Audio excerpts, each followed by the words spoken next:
and we are looking at how we can take forward evaluating the potential impact of property-level protection schemes for individuals. Many thanks. And that concludes portfolio questions. And we now move to the next item of business, which is a debate on motion number 8794 in the name of John Swinney on the Budget Scotland No. 3 bill.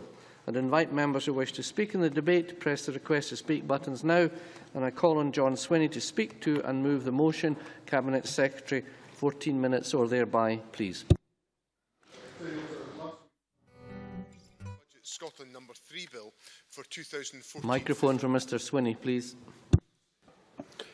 Senator, last week I introduced the Budget Scotland No. 3 bill for 2014-15, which will give effect to the draft budget that I set out in September last year and subsequent provisions we have made in the intervening period. I would like to express my thanks to all those who have contributed to the budget process so far, particularly members of the Finance Committee, whose report I have responded to today, and the subject committees for their comprehensive scrutiny of the government's spending plans. As I have looked to do in each and every year, Presiding Officer, I am committed to working constructively with all parties in Parliament to build agreement on the contents of the Government's budget bill. I have met with all parties already and am aware of the issues that they have raised in those discussions. I commit to working over the next 2 weeks to try to address those issues. I am willing to consider alternative spending proposals from all parties, provided that there is an identification of the source from which the necessary resources would be drawn to afford any changes to the Government's plans which are before Parliament and fully funded for consideration by Parliament. The spending plans this Government has set out will support Scotland's economy, help some of the most vulnerable in our society and deliver the high-quality public services that people in Scotland have a right to expect.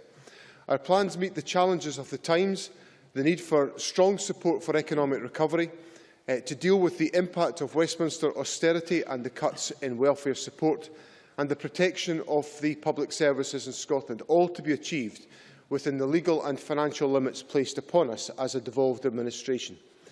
As a result of Westminster's approach to the public finances, the Scottish Government's fiscal DEL budget has been cut by 11.1% in real terms between 2010-11 and 2015-16. This has reduced our discretionary spending power by £3.4 billion in real terms. Of course. Gavin Brown. In cash terms, has total Scottish Government spend ever been higher? Cabinet Secretary John Swinney. We've been through all of these questions before with Mr Brown, and what Mr Brown fails to take into account is the fact that there is, of course, natural inflation in all of the costs that we wrestle with as a government. But in terms of giving a real like-for-like comparison of the resources under the control of the Scottish Government, the things that we can control and decide upon to afford the priorities of the people of Scotland, the Scottish Government's fiscal DEL budget has been cut in real terms by 11.1% between 2010-11 and 2015-16. So that is the reality of the financial situation that the Scottish Government faces. We're seeing real terms cuts of 2.3% a year from March 2011 to March 2016, and we now know the Chancellor plans a further £25 billion of cuts to come from 2016 onwards. This assumption by the Chancellor has been greeted with a description by the Deputy Prime Minister of a strategy that is founded on a monumental error. So that's what the coalition partners think of Mr Brown and his colleagues' direction of travel. This approach compounds the macroeconomic failures of the coalition government. Borrowing between 2010-11, 2012 and 2015-16 is now expected to be £197 billion more than originally forecast in June 2010. So the £300 million of Barnett consequentials allocated in this Chancellor's autumn statement, welcome as they are, not all of them enhance the spending power of the Scottish Government, and they account for a mere fraction of the amount that Scotland's budget has been reduced by since 2010. No one in this chamber should be in any doubt about 2 points. The money allocated to Scotland is significantly less in real terms than at any point since devolution, and that secondly, we are ensuring in these circumstances the maximum impact is generated from the spending priorities that we settle on as a government. Since 2007, this government and our public services have focused on creating a more successful country with opportunities for all of Scotland to flourish through increasing sustainable economic growth. Our budget sets out our actions to deliver on that purpose through supporting economic recovery while creating jobs and new opportunities through the transition to a low-carbon economy, maintaining our commitment to a social wage for the people of Scotland, and protecting our public services by taking forward an ambitious programme of public service reform, driving a decisive shift in resources to preventative approaches and delivering improved outcomes for people and communities. The Government's Chief Economist noticed in his most recent State of the Economy report that economic recovery in Scotland has continued through 2013, and Scotland now has seen its 6th consecutive quarter of economic growth. The recent growth performance has moved Scotland's economy closer to 2008 levels, so that Scotland is now only 0.9% below our pre-recession peak in output, compared to minus 1.9% in the United Kingdom. Statistics this morning highlight that Scotland continues to be the best performing of the 4 nations in the United Kingdom in terms of employment and unemployment. Consistent increases in employment levels show that the policies of the Scottish Government to create jobs and boost the economy are making progress, but we also know that the recovery is fragile and needs to be continually supported. We have consistently recognised the importance of infrastructure investment from both the public and private sectors in increasing the momentum of recovery. This budget confirms that we will secure over £8 billion of investment in Scotland's infrastructure over the next 2 years, building homes, schools, colleges, hospitals and transport links, including increasing investment to support sustainable and active travel to around £60 million over the period of these spending announcements. I was privileged on Monday to see the construction underway of the new Inverness College, and yesterday to see the progress being made on the City of Glasgow College, where £228 million of investment will create 170 jobs over the life of the contract and deliver a centre of excellence for skills development for many years to come within the City of Glasgow. We will continue to fund a record number of modern apprenticeships, including 40 at the City of Glasgow College that I visited yesterday, and maintain our commitment to opportunities for all, guaranteeing those aged between 16 and 19 not currently in work obtain the support they need to progress their journey back into employment. Now, whilst this morning's statistics confirm that the youth labour market in Scotland is performing strongly, with a higher youth employment rate, lower unemployment rate and lower economic inactivity rate compared to the UK, we are considering closely the recommendations of the Wood Review into developing Scotland's young workforce to ensure that our education system continues to deliver the skills that employers need.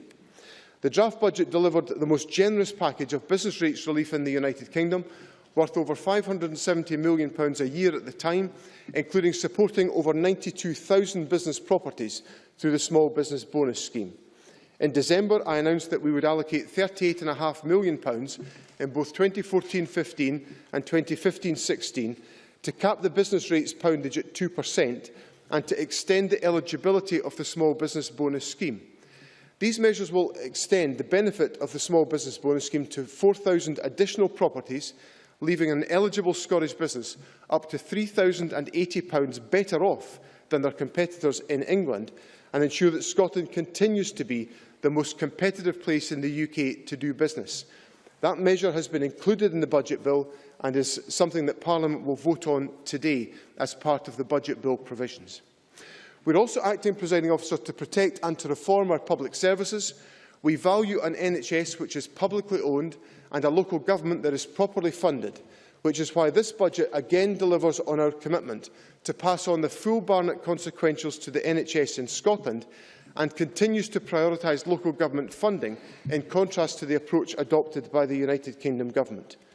We have also ensured, through our reform of the fire and police services, that we maintain 1,000 additional police on the streets of Scotland, and from 2015-16, the Public Bodies Joint Working Scotland Bill will drive the delivery of joined-up, high-quality and sustainable health and social care provision within Scotland. With this in mind, the budget maintains our commitment to the 3 change funds in 2014-15 and will allocate funding of £120 million in 2015-16 to support NHS boards, local authorities, the third sector and other partners to deliver better integrated health and social care provision and to fund national initiatives into the bargain. Investing in and improving crucial public services can bring significant benefits to our economy. In September, the draft budget provided over £190 million of investment over the next 2 years to increase early learning and childcare to 600 hours for 3- and 4-year-olds and the most vulnerable 2-year-olds, saving families around £700 a year.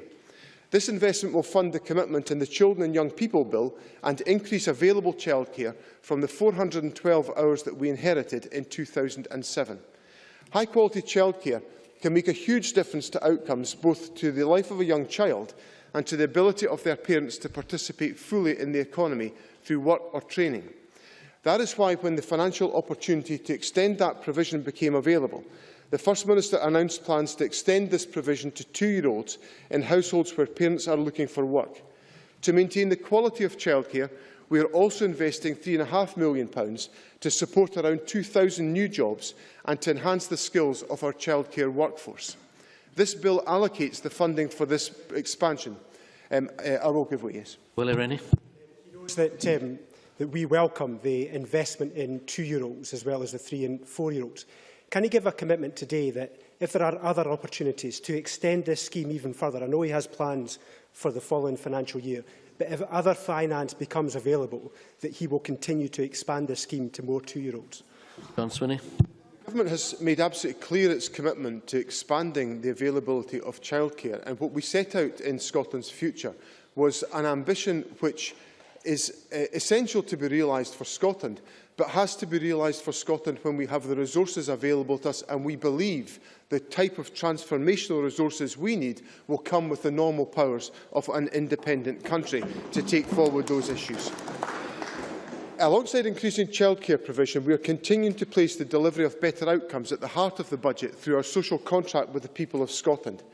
As I set out in September, the budget continues our work with our partners in local government to deliver a council tax freeze, saving the average household £1,200 by the end of this current Parliament. It provides support to our students through our commitment to free higher education and a minimum income, maintains free personal care, support for concessionary travel and free prescriptions, and embeds the Scottish living wage in our public sector pay policy. And earlier this month, Presiding Officer, we confirmed our intention to fund free school meals for all school children in primaries 1 to 3 from next January, worth £330 a year for each child to families throughout the country. That investment will help tackle poverty amongst our youngest children, ensuring every child has access to a hot meal every day. That investment has again been included in today's budget bill, and I hope members will show their support for that provision in the vote this evening. This Government is delivering real support to deliver better outcomes for our people in tackling some of the difficult issues arising out of the cuts to welfare provision. Alongside local government, we are again investing £40 million for the Council Tax Reduction Scheme, which has helped some 550,000 people who would otherwise have seen their bills increase and face the risk of falling into arrears. We've allocated £33 million to the Scottish Welfare Fund, and in September, I confirmed £20 million of funding to help reduce the impact of the disastrous bedroom tax on the most vulnerable in our communities. As figures published yesterday show, more and more people affected by the bedroom tax are turning to local authorities for discretionary housing payments. Our funding of £20 million ensures that local authorities can pay the maximum allowable within the law in protecting some of the most vulnerable in our society. This budget confirms that we will make that support available in 2014-15. Welfare policy and the funding of welfare policy is reserved to Westminster. It is not an area in which we have legislative competence or for which we receive consequentials. But to mitigate the worst of Westminster cuts, our spending plans will take our investment in dealing with the implications of welfare reform to over £244 million during the period 2013-14 to 2015-16.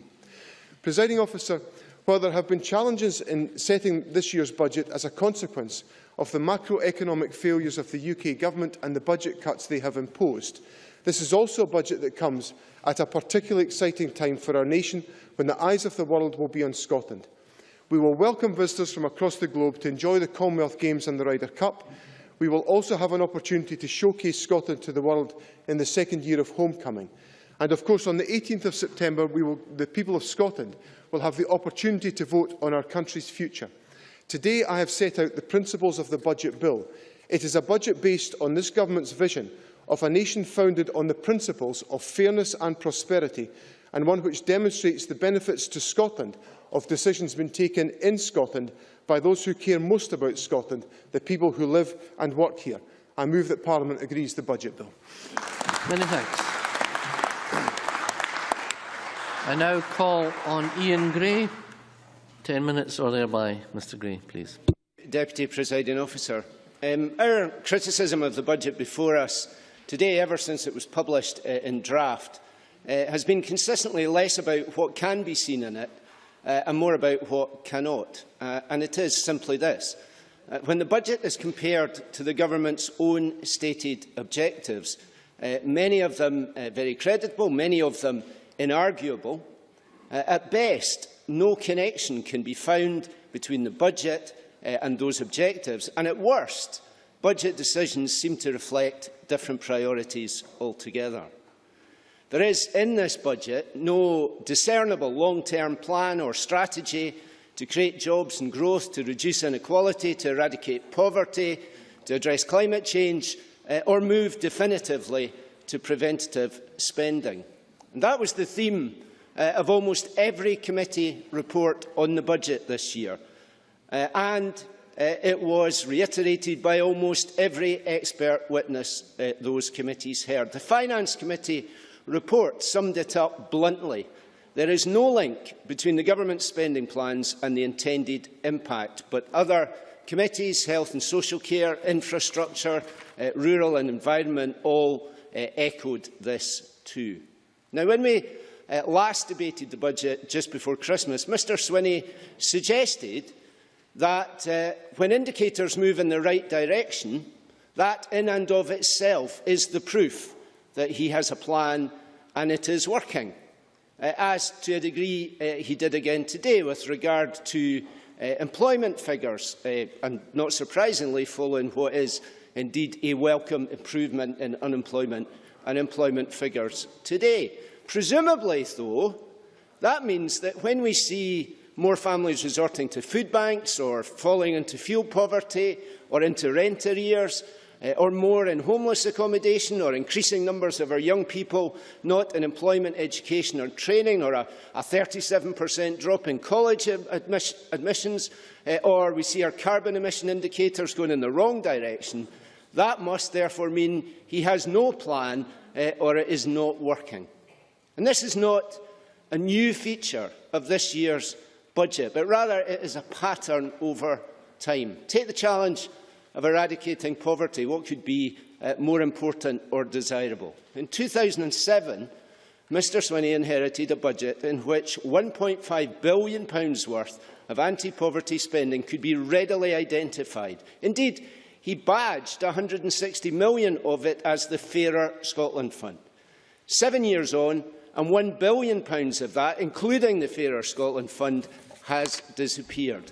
So the budget fails to rise to the challenges that Scotland faces. This is a steady-as-she-goes budget, changing little and risking less to get the government past their only real objective, which is the referendum in September. And indeed, when the draft budget did change, with a consequential increase from the autumn statement, the government could have brought forward much more of their own childcare plan and started it now, helping many families, especially women, back into work right now, but they chose instead to continue with the argument that they need independence first to deliver this. However, Mr Swinney. Would Ian Gray accept that if I had followed the approach that he's talking about, I would have had to allow business rates in Scotland to increase and free school meals to be denied to children aged in primary 1 to 3? Gray. Well, we certainly argued that given the choice between two good things, the free school meals and the increase in childcare, we would have preferred to prioritise childcare, yes. But there is one improvement to this budget which we have consistently advocated since its introduction, and that is to fully mitigate the impact of the bedroom tax, thus abolishing it to all intents and purposes in Scotland. Now, we shouldn't kid ourselves. This is not the biggest coalition welfare cut, but it's big enough, with 80,000 households affected, and it is one of the most iniquitous because it cannot work. Even if tenants could move to smaller houses, there are none for them to go to. And the alternative that they face is debt and possibly losing their home. Iniquitous too, because most households affected include someone living with disability. Iniquitous because it attacks those who need space for the equipment they need to live. It attacks carers who need the respite of a spare room. It attacks divorcees trying to be, usually a father, to their children. Mr Swinney. I agree with Mr Gray about the iniquity of the bedroom tax. Why, therefore, is he in cahoots with the Conservatives and the Liberals in the Better Together campaign, enabling this to be enforced on Scotland by the power of the Westminster Government? Order. Ian Gray. Well, let me come to agreement and disagreement across the chamber on this. But what I say is protecting those tenants would be a start, and that's why Jackie Baillie has a bill before Parliament to stop them being evicted. But it would be so much better to find the resource so they can avoid arrears in the first place. But this tax does wider damage too. Local authorities have seen rent arrears soar, and that means cuts elsewhere in already stretched services. And as for housing associations, the consequences are worse. Soaring arrears for them compromises their income stream, undermines their ability to borrow, and they cannot build new houses. Indeed, the Scottish Government's housing budget, the welcome increase from the massive cuts in this budget, will mean little if associations can't borrow the balance of funding they need to actually use the housing grant to build. No wonder housing associations this morning have asked that the Scottish Government amend their budget to fully mitigate the impact of this tax. They calculate this needs around £25 million more per year. We have suggested a figure consistently £50 million a year based on Welfare Reform Committee commissioned research, and we acknowledge that the Cabinet Secretary has found £20 million. But at least, no, I'm sorry, I need to get on to the point Mr Swinney raised. I'll get to it. But at least half the households affected are getting no help, and arrears are still rising. Now, £30 million is not a trivial amount, but it is a small fraction of 1% of the Scottish Government budget. It is well within the margins of end-year flexibility, even in Mr Swinney's tightly managed budget. In December, and again today, John Swinney. I'm grateful to Mr Gray for giving way. Could he take this opportunity to explain to Parliament the mechanism that would allow us to pay that additional resource to the individuals to remove their arrears? Ian Gray. But we believe that he could do more. In December, and again today, Mr Swinney has argued that he has gone as far as he can under UK legislation to provide for payments to tenants. But we believe that he could do more to mitigate the impact of this tax, perhaps through his responsibilities to prevent homelessness, perhaps through his responsibilities to support housing associations, perhaps through local authorities' power of general well-being. We believe that in this, where there is a will, we can find a way, and we should. And we even have the Deputy Secretary of State for Scotland assuring us publicly that the Scottish Government can fully mitigate the impact if they wish. Order, please. Interventions are best made not from a sedentary position. Please, Mr Gray. And the truth is that one of the reasons we should do this is because these benches and the government benches do agree on this. We agree this tax is iniquitous. We even agree that it is temporary, albeit for different reasons. We expect to see it abolished next year by a Labour government. The SNP say they will abolish it in an independent Scotland in 2016. Either way, its days are numbered, but those days will be dark for those tenants affected by this. Now, Mr Swinney was courteous enough to invite us to meet him and discuss the budget. We were clear that this was the change we wanted to see. He agreed to work with us on how a legal way to do this could be found, and those meetings have started too. I believe those meetings have been constructive, and I hope that he does too. I want them to bear fruit. We can set our differences aside and do this thing on which we agree. And on that basis, we are willing to support the budget bill moving forward this evening, in spite of the weaknesses we believe it embodies, so that it can come back at stage 3, enhanced by measures and funds which effectively consign the bedroom tax to history in Scotland right here and right now. Thank you very much. I now call on Gavin Brown, 6 minutes or thereby. Please, Mr Brown. Thank you, Deputy Presiding Officer. It's often worth looking at what happened in the equivalent debate a year ago. So yesterday I looked at the first stage of the budget bill from last year, and the Scottish Government's central plank at that time was that the UK Government's economic approach wasn't working. Mr Swinney said, and I quote, "The UK Government's approach to public spending does not effectively support the need to strengthen economic recovery." Later in his speech, he said a different strategy is required from that of the UK Government. Well, Deputy Presiding Officer, how different things look 12 months on from stage 1 of the budget debate last year. Growth has returned. Unemployment is down. Some very encouraging figures both in Scotland and in the rest of the UK out just today. Employment is up, confidence is growing, and the growth projections from the IMF just out yesterday have gone up once again. So I am glad, and members on this side of the chamber are glad, that the Chancellor stuck to the path and didn't follow the advice of the Scottish Government in the budget process last year. Let's just look, though, at the actual figures themselves. Happy to give way to Mr John Swinney. I'm grateful to Mr Brown for giving way. I think what Mr Brown has to do to complete his explanation of what's happened is make reference to the fact that the amount of borrowing the UK Government is having to undertake to support its economic strategy is £197 billion more than the Chancellor expected in 2010. And secondly, the Chancellor didn't stick to Plan A. The Chancellor changed his plan at the instigation of the Deputy Prime Minister, who said that capital expenditure had been cut too quickly, exactly what we've been saying throughout the period since 2010. Mr Brown. Deputy Presiding Officer, I'm not sure he added much to the Scottish Government case with that particular speech.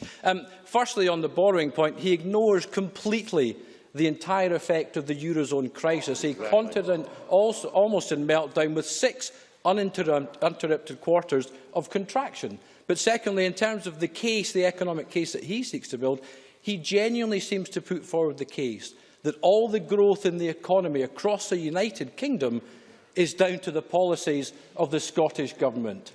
Macroeconomic policy is decided at a UK level, and it is about time he gave just a little credit, just a little slice of credit to the UK Government for the path that they have taken and the results that we have seen. But let's look at the public finances briefly. I know my colleague Mr Fraser will look at this in greater detail, but the point is this. In just a minute, First Minister, in just a minute.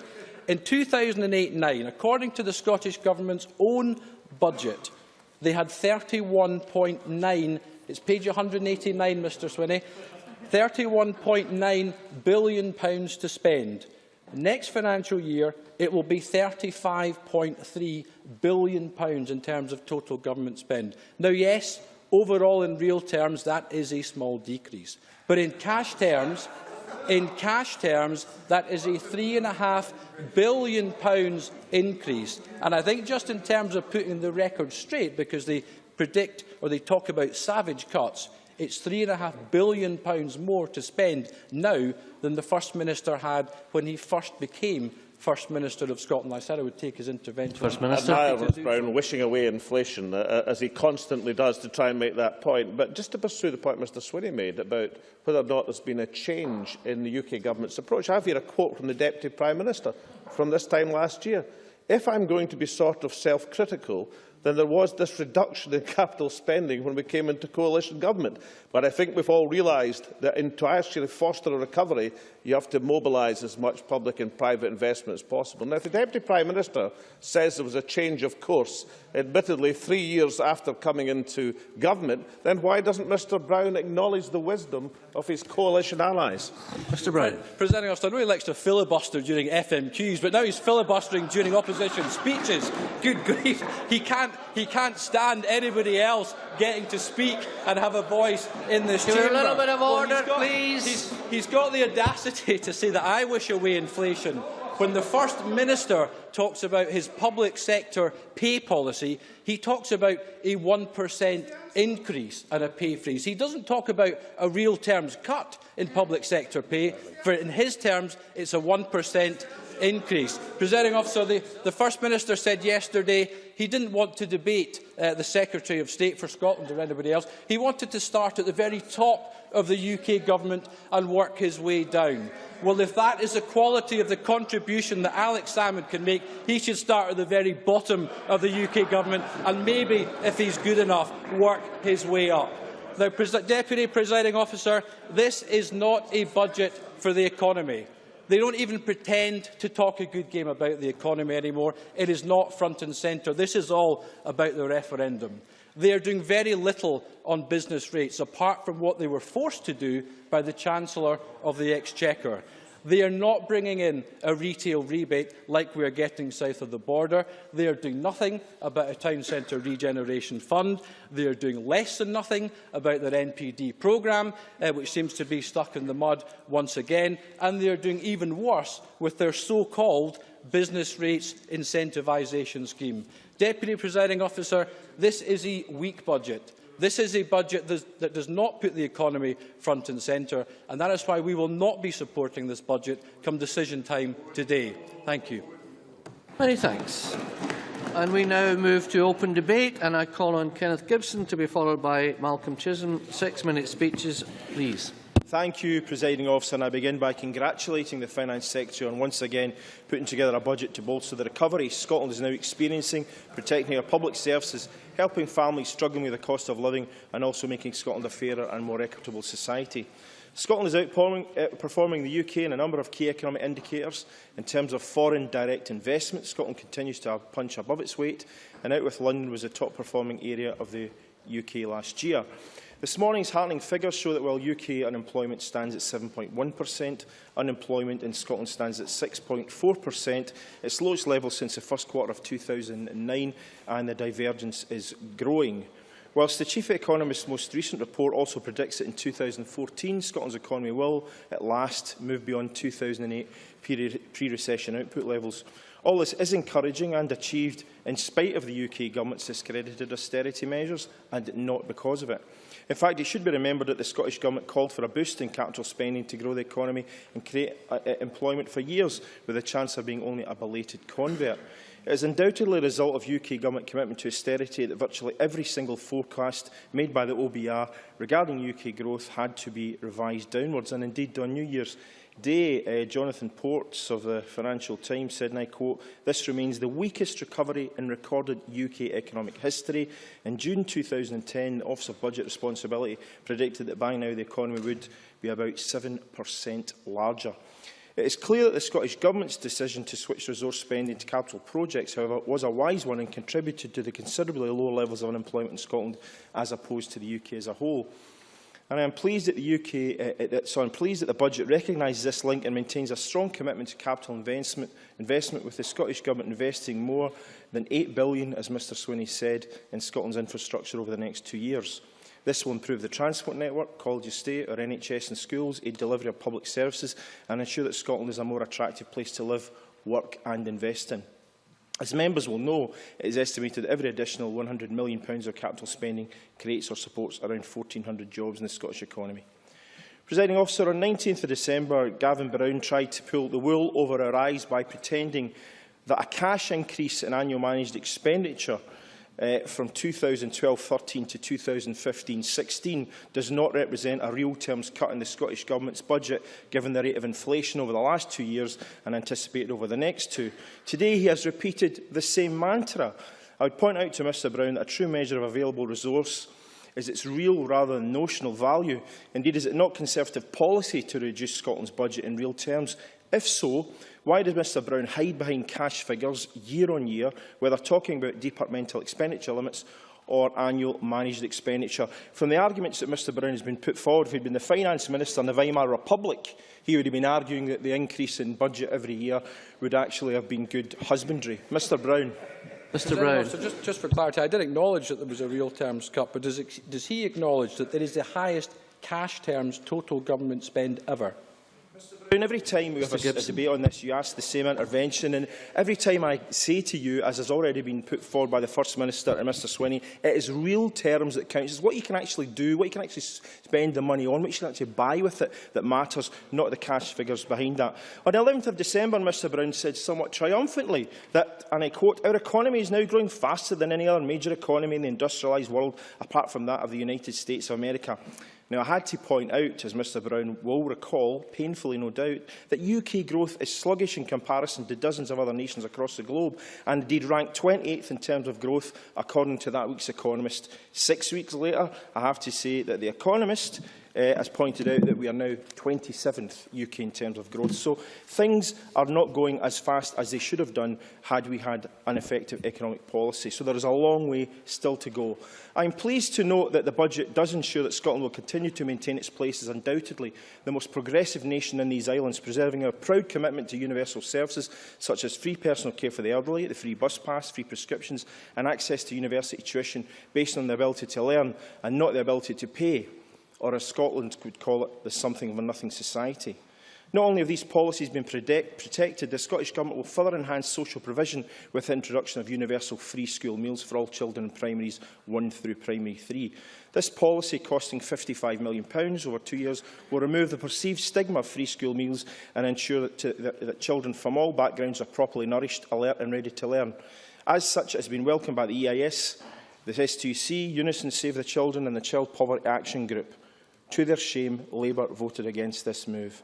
Judging by the farcical bickering on their benches at decision time that day, I'm in my last minute, sadly, it is obvious that many Labour members fully support the idea and voted against the policy because it was proposed by the SNP, proving again that Labour remains not only unfit for office but unfit for opposition.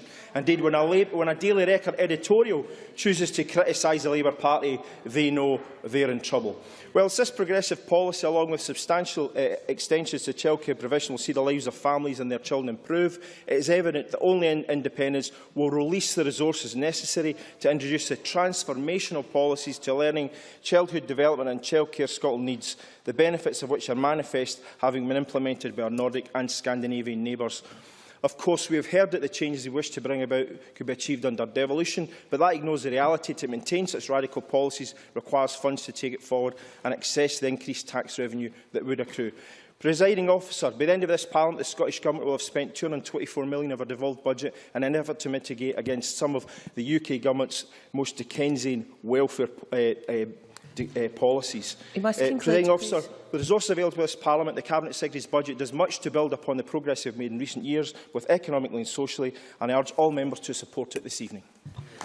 Thank you. Speeches of 6 minutes, please. Malcolm Chisholm, to be followed by John Mason. Presiding Officer, the objective of Labour at budget time and indeed throughout the year is to achieve gains for the people and the causes that we came here to represent. And we could give many examples of that. For example, following Ed Miliband's speech on energy, we suddenly saw the UK Government and the Scottish Government being forced to make some statements about the actions that they would like to take in those areas. Following the great campaigns of Stella Creasy at UK level and Kezia Dugdale here, we saw action on payday loans, both from the UK Government and again from the Scottish Government here. And 2 weeks ago, the real significance of the first budget debate that we had, because this year's budget is really in two parts, was that the Scottish Government was forced by the very vigorous and active campaigning on childcare by the Labour Party to allocate a reasonably significant sum of money to childcare for 2-year-olds. And nobody can doubt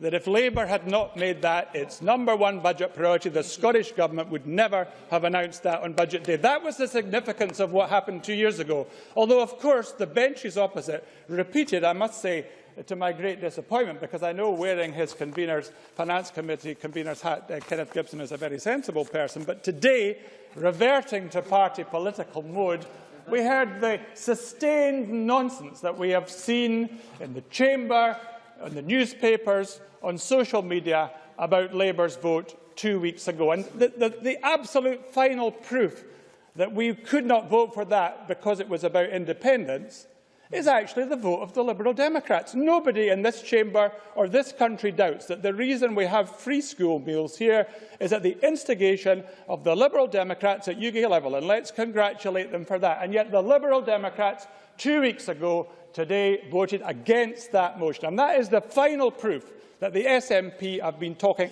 absolute nonsense about our vote on free school meals.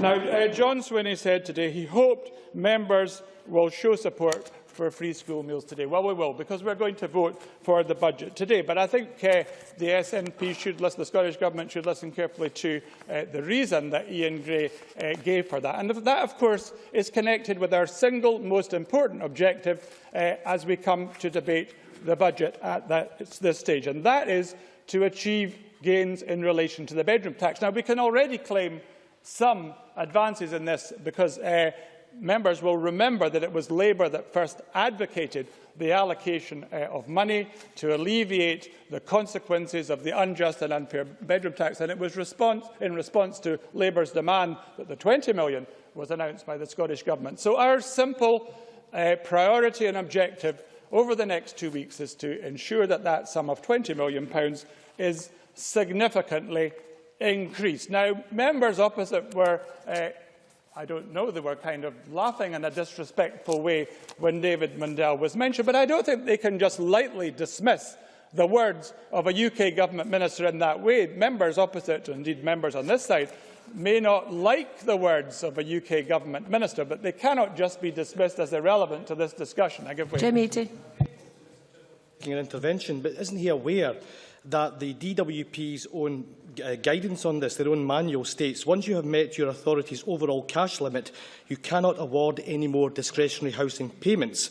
By cash limit, we mean 2.5 times your government contribution. If you award above this limit, you are breaking the law. What is the mechanism for getting round that, irrespective of what Mr Mundell has said or not? Well, there are several suggestions for that, and that should indeed be the subject of the ongoing discussions between the Cabinet Secretary and my colleagues over the next 2 weeks. I'm sure Jackie Bailey in particular, but perhaps others, will go into the various options. I haven't got time with only 2 minutes left to do that, but there are other ways. I mean, one obvious way, it's not the most desirable way, but one obvious way to do it is to allocate money for housing to housing associations or council to make up for any shortfall. But obviously, in the first instance, exploration should be made of how, if the money and how the money can be targeted at individuals. But there is no doubt that a way can be found. So that, quite simply, is our objective in the budget process. Now, I haven't got much time to deal with the rest. Today, we did have the response of the Government to the Finance Committee's report, and I think that certainly does bear scrutiny, because Ian Gray, of course, started his speech by reminding us of the central point that the Finance Committee made, and which Kenneth Gibson would have made if he had been in finance convener mode, of the failure to link spending with intended the impact of policies in the budget. And we had quite an interesting discussion about that in December, and the points still stand. The Cabinet Secretary, of course, came back by saying, oh, well, we should judge it by the outcomes. And again, we heard of economic indicators today. But again, 2 points must be made in response to that. First of all, people can debate how good or bad the economic indicators are. I accept some of the figures that have been given, but I also note an employment drop of 37,000 in 16 to 64-year-olds over the last year. So it's rather a grey area, and the Government in its own report showed concern about the increase in the number of 16 to 19-year-olds not in education, employment or training. So obviously it's a mixed picture, but the other point is the Government, and this is a pattern, will always claim credit where there is some progress, but if the figures are going in the opposite direction, they will blame the UK Government. So it's a very easy strategy for the Government to adopt. I've got lots more to say, but I've only got 10 seconds. So let's keep it simple this year. Let's have more on the bedroom tax, and we'll continue to support the budget. Thank you very much. My apologies that time is quite tight this afternoon. John Mason, to be followed by Willie Rennie. Thank you, Presiding Officer, and I welcome the opportunity to take part in today's debate. I think there can be a number of measures that we can all be very positive about, and especially the emphasis on childcare and free school meals. That particularly ties in with some of the briefings we have received from Save the Children and Children in Scotland. However, I think Malcolm Chisholm slightly overstates the influence of the Labour Party in all of this, and usually he's quite balanced, but I felt he went a bit off balance in his speech just now.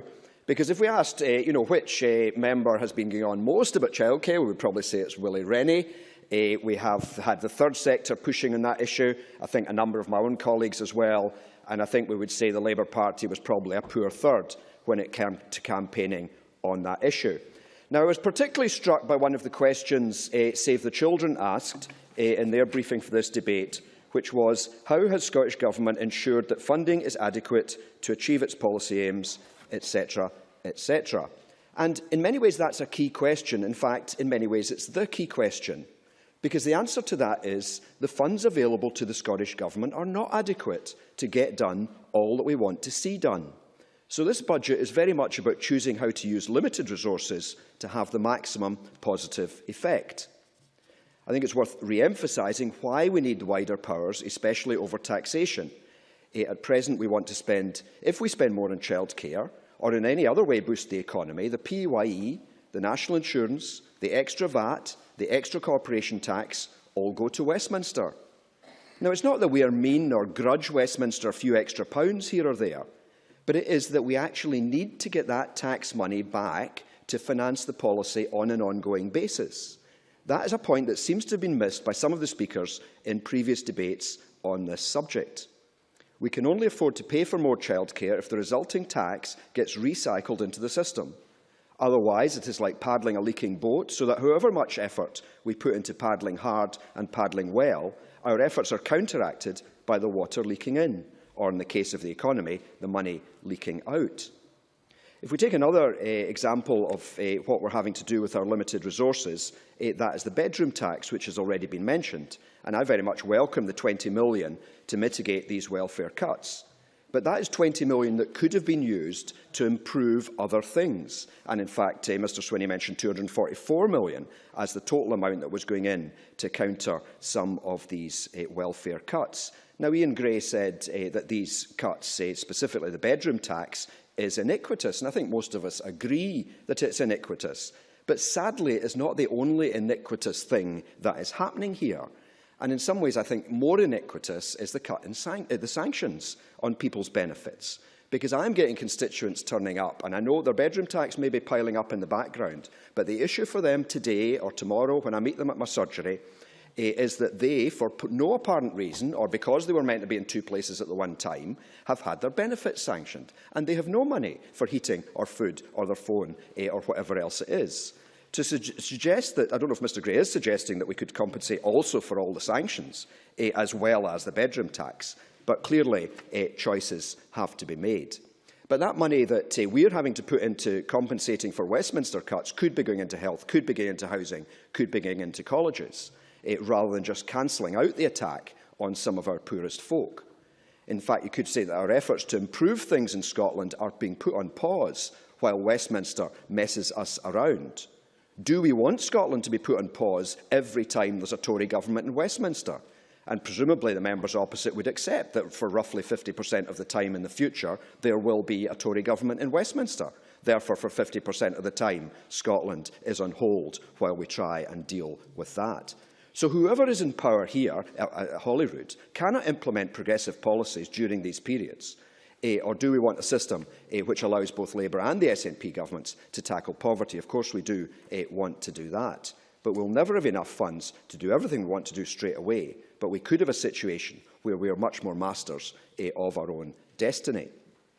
Now, the National Performance Framework has been mentioned, and we spent a lot of time considering that at the Finance Committee, and it featured in the committee debate before Christmas. But it's worth referring to it again, and not least because I think the National Performance Framework is still not as well known as it could be, and one of the ways we can make it better known is by talking about it right here in the Chamber, and especially in supporting the scrutiny of the budget. I think a key strength of the National Performance Framework is that it goes beyond GDP. I suspect GDP will continue to be a central measure in this country and beyond for some considerable time. But I think most of us are agreed that it is not enough just to measure GDP. Of course, the National Performance Framework can always be improved on, not least because what the public is looking for and the specific challenges we face this year, next year and so on will be changing over time. So, of course, the detail needs to change. But we come back to the fact that there were some extremely positive comments made about it at committee, and I think some of us were frankly surprised at how positive some of the witnesses were about Scotland's position on the National Performance Framework and Scotland Performs.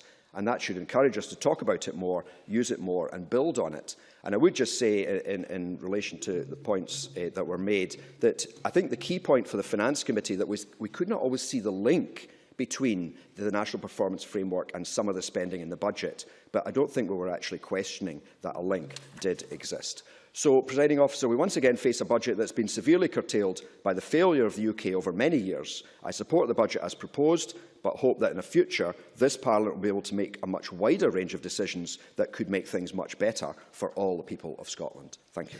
Thank you very much. And I now call Willie Rennie to be followed by Kevin Stewart. Thank you, Deputy Presiding Officer. I'm normally very impressed with Gavin Brown's forensic approach to the budget process, but I think he let himself down today. He was probably one of the few members who has not stood up for the Liberal Democrats in the chamber. And as being a fellow coalition member, I'm very disappointed with his behaviour, and I will be speaking to his business manager later. But we have gone into some kind of vortex, I think, when the First Minister says that he agrees with Nick Clegg. When he agrees with Nick Clegg's wise words about the economy. And especially it's a vortex that I think we've disappeared into when only a year ago he was condemning the Deputy Prime Minister for his strategy on the economy. And he was saying that strategy would not work. But today we have seen significant improvements yet again in the economy, with unemployment dropping by 25,000 down to 176,000 in Scotland. Employment is up by a further 10,000, 120,000 since 2010. And we should remind ourselves, this is a plan that Labour and the SNP said would not work. It would not be successful. It would not turn the corner. We've got a long way to go. We shouldn't be complacent about it. But it is on the right track. And it would be just nice for an occasion if the Government and the Labour Party were to recognise that the strategy, not just now, that the strategy that we have set out and that we have by and large, admittedly, bits have changed to the strategy to take into account issues in the Eurozone and beyond. But by and large, the strategy has been stuck to. And because we stuck to that strategy at the time, we were condemned for doing so. But now the SNP government claim credit for that progress. And to claim that somehow Scotland is in advance of the rest of the UK with the Scottish Government's policies on the NDP programme, which is falling way behind track, as I think clutching at straws. I'll take an intervention. Kenneth Gibson. Thank you very much, Mr Rennie, for taking an intervention. Is it not the case, though, that in terms Mr Gibson, I'm afraid we can't hear you. Sorry, apologies, President. Is it not the case that in terms of the G7, UK economic growth since the recession has been the second lowest? Only Italy has a lower growth rate, so that hardly is an endorsement of the coalition policies over the last 4 years. I've admitted there's a long way to go yet, but the IMF report just this week recognised that we're having to upgrade our growth forecast yet again. And in the developed countries that they highlight, they say we're only second to the United States. That is significant progress on a plan that Kenny Gibson and his colleagues said would not work. Now, I praise John Swinney for his approach to the Scottish Government budget. He is very open, he's prepared to have discussions, he listens very carefully to the proposals that we put forward. And I'm grateful for that approach. We sent a letter to him before Christmas, which we set out how we would like to see the consequential spent and his budget shaped. Now, it doesn't always work. This process, we voted against the budget last year, even though the year before we did vote in support.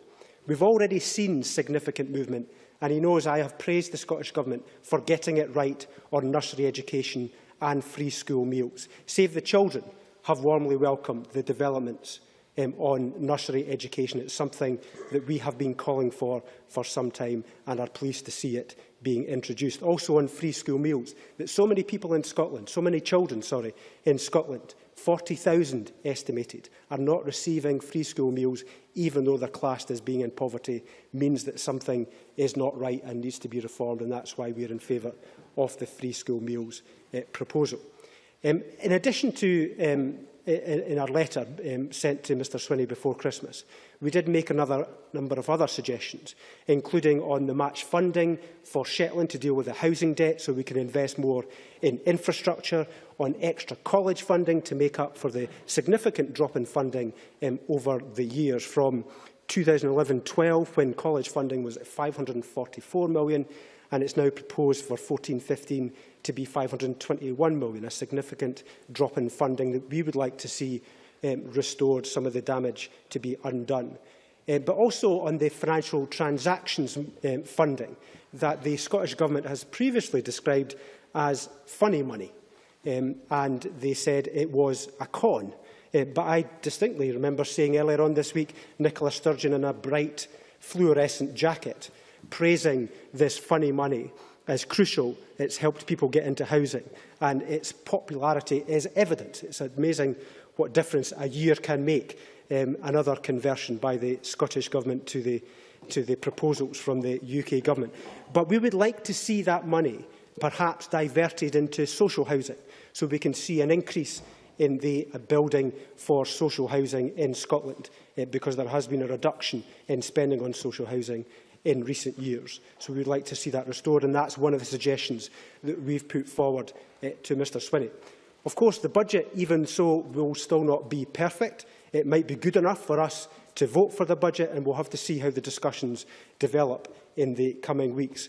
But if we were running this budget by ourselves, we would do some things differently. We would be using the Scottish Water lending in a different way. We would not be lending £150 million to Scottish Water this year. We would allow Scottish Water to source that funding on the markets, because we believe as a solid company they would be able to access that finance elsewhere. Now, that would allow us to do some of the things that WWF are calling for in terms of fuel poverty and on active travel, which we think it needs to be invested in too, but also extend the nursery education further to the 40% of 2-year-olds that are being provided for in England. So that's what we would do if we were running this budget by ourselves. Please draw to a that's the progress that we would make. But I can say to Mr Swinney, the discussions will continue. We will be constructive. And if we can find ways of coming to an agreement on these issues, we would look forward to that. Thank you. Thank you very much. I now call Kevin Stewart to be followed by Michael McMahon. Thank you, Presiding Officer, and I commend the Cabinet Secretary on bringing forward a budget which protects the social wage and also expands on delivering services to hard-pressed families who are having to deal with the austerity budget that's been thrust upon us by Westminster. I'm very pleased that we will see continuing support for free prescriptions, free tuition, concessionary fares, free personal care, and in the 7th year in a row we will see a council tax freeze, which the Cabinet Secretary himself says will save the average Scottish family £1,200, and in some areas of Scotland like Aberdeen and like Fife is up to £1,600 in savings since that freeze came into being. I'll give way to Mr McMillan. Stuart McMillan. Thank you very much. I thank Kevin Stewart for taking the intervention. Does Kevin Stewart agree with me that the council tax freeze actually has been something that is absolutely warmly welcomed across Scotland, and certainly the Labour councillors across Scotland who actually question the council tax freeze really got to answer to their constituents, telling why they actually want their constituents to pay more money? Kevin Stewart. Thank you. And I have to say to Mr Macmillan, Presiding Officer, that I don't think that Labour do support the council tax freeze until it comes to by-elections, because that's the only time you see them in support. And in every other fora that I come across Labour members, they say that the council tax freeze should go and that council should have the ability to raise that tax once more. It is yet again one of these fudges in terms of Labour policy. And Ms Mara may laugh from the sidelines there. I would actually want to know what Labour's position in the council tax actually is. When is the Cuts Commission actually going to report back? When are we really going to know what Labour policy actually is. Presiding Officer, we have heard much about mitigation of welfare reform, and I'm pleased that the Cabinet Secretary has found £244 million over 3 years to deal with the worst excesses of that Westminster policy. Unfortunately, under the devolved settlement, there is absolutely no way that the Cabinet Secretary could mitigate every single aspect of welfare reform. And I think that we all in this chamber have got to realise that that is the case.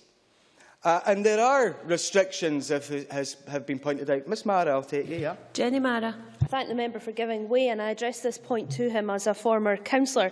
The local government power of wellbeing that Ian Gray addressed in his opening remarks, has the government looked into that as a possible solution? I presume the member will be familiar with it from his previous life. Kevin Stewart. I'm very familiar with it, and there have been very many arguments over the years about what that actually means. But we have a restriction that has been put in place by the Westminster Government of 2.5 times the amount that the Westminster Government gave. That is a fact. It's a fact that Mr Eadie gave to Parliament earlier. And what I would say to Ms Mara and her colleagues, I'm quite glad that you have now changed your position on the bedroom tax. But I would remind you that it was the Labour Party that actually introduced the bedroom tax, and it's this lot that have extended it into social housing. No, I've taken enough interventions, thank you, Mr McMahon, and I need to progress. I go back to the point and reiterate the point that I think we all have to understand that not every aspect of welfare reform can be mitigated, and that's why I think that this Parliament should have control over all aspects of welfare. Presiding Officer, we've had some good news today in terms of employment. We see unemployment rate at its lowest since the first quarter of 2009. 6.4% is now the rate. Over the year, the number of women in employment has increased by 62,000, the largest annual increase on record, and we have the largest annual increase in the employment level since April to June 2007. Yet I think we could still do more. With modern apprentices, for example, we have done extremely well. Yet Westminster stops us from having the European Youth Guarantee Scheme, which I think is a real pity. And beyond that, I think the transformational changes to childcare as proposed in the White Paper could see even more women in work. Presiding Officer, a huge amount of the Westminster Government's economic policy is based around the needs of London. We have seen Tony Travers this week saying London is the dark star of the economy, inexorably sucking in resources, people and energy. Nobody quite knows how to control it. And last month, we've seen Westminster Business Secretary Vince Cable say that London is becoming a giant suction machine, draining the life out of the rest of the country. Presiding Officer, I want to see that giant sucking machine switched off, and for this Parliament to control all of the levers of power so that we can do even better in terms of budgeting for the future. Thank you, Presiding Officer. Thank you very much. And I now call Michael McMahon to be followed by George Adam. Thank you, Deputy Presiding Officer. As others have pointed out earlier, this year the Finance Committee was asked not just to look at whether the figures in the budget added up and monies were being spent where the Scottish Government said they were, but to scrutinise the budget by examining its contents against its ability to meet the aims of the National Performance Framework. Now, I certainly found this form of budget scrutiny more interesting than I had experienced in previous years. The one thing that has not changed, though, from last year is that we have to recognise that we remain in a very difficult economic climate in which to bring forward any budget. However, I believe that checking the budget against the aspirations of the NPF is a more useful way of scrutinising the Government's proposals, as regardless of whether a budget line rises or falls, the ability to meet the NPF will always be the measure against which we judge the budget's efficacy. So whereas before we simply argued about whether we believed that we were being presented with a budget which would do what the Government said it would, We can identify the outcomes expected of it against the government's own set of indicators. While we will still have disagreements about whether we believe that the Scottish Government is addressing the correct priorities, we should be able to do so in the context of whether or not the outcomes it has set itself can and will be met via its budget proposal. And while there are clearly spending commitments in the budget which deserve our support overall, the budget is sadly devoid of a coherent strategy to achieve the Government's own declared objectives, such as creating jobs, growing the economy, eradicating poverty or reducing inequality, although it is quite clear that there are budget lines which relate to each of those well-intentioned purposes. So the major concern for me is in relation to the bedroom tax mitigation, but I will come to that later. As a member of both the Finance and Welfare Reform Committees, I have developed a perspective of the budget that, in purely presentational terms alone, the budget document has to be enhanced by the Scottish Government to show more clearly how the welcome additional contribution that it has made towards mitigating the impact of the welfare reform will actually help. For example, in relation to advice services, Scotland has received £1.7 million per annum as Barnett consequentials between 2013-14 and 2014-15. And that extra money allocated by the Scottish Government gives an overall projected expenditure for advice of £7.9 million up to 2015. The £5.4 million towards advice is presented as £7.45 million on a different page in the budget. And this higher figure includes £2.35 million from Money Advice UK, but it is left out when it suits the Government's purpose. And also in the budget document, two values are given for the Scottish Welfare Fund, £33 million and £37.6 million. The reason for this is that the latter figure takes account of £4.6 million for administration, but that fact is disguised in different parts of the budget.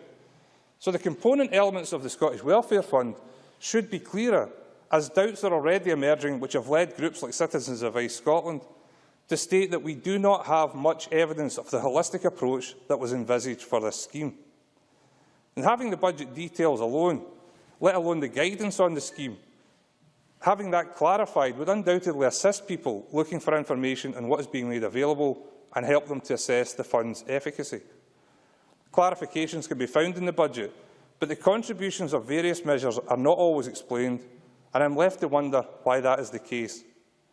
We need single, consistent totals for expenditure, and no expenditure should be cited which is not associated with an identifiable cost.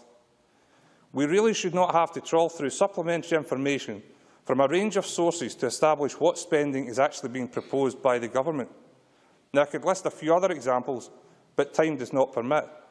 Suffice to say that overall, in future budgets, all available breakdowns of cost should be reported, because no amount of smoke and mirrors can mask the fact that it is now being verified on more than one occasion that there is no legal impediment to spending more of its own money to fully mitigate the impact of the bedroom tax. Certainly. Mr McLeod. Following on what you've just said, I mean, are you not aware that in Article 7 Discretionary Housing Payment Grants Order 2001, Section 7, Part 1, subject to Paragraph 2, that you cannot do anything more than multiply by 2.5. It's just not allowed. Michael McMahon. Well, I must have used the buzzword because the member obviously had their briefing handy, and well done for trotting out the facts about DHP. What we're talking, yes, a fact. No one disputes the fact that DHP can only be increased by 2.5 times. That is a well-established figure. I've discussed this on the Welfare Reform Committee. We know that. But if I can just come on to the point, because this is the important thing, and you cannot get round this.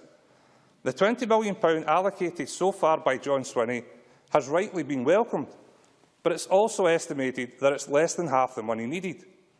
And just as a no-eviction policy introduced in local government would not protect all social tenants, the £20 million provided to top up discretionary housing payment is not sufficient to cover the impact of the bedroom tax.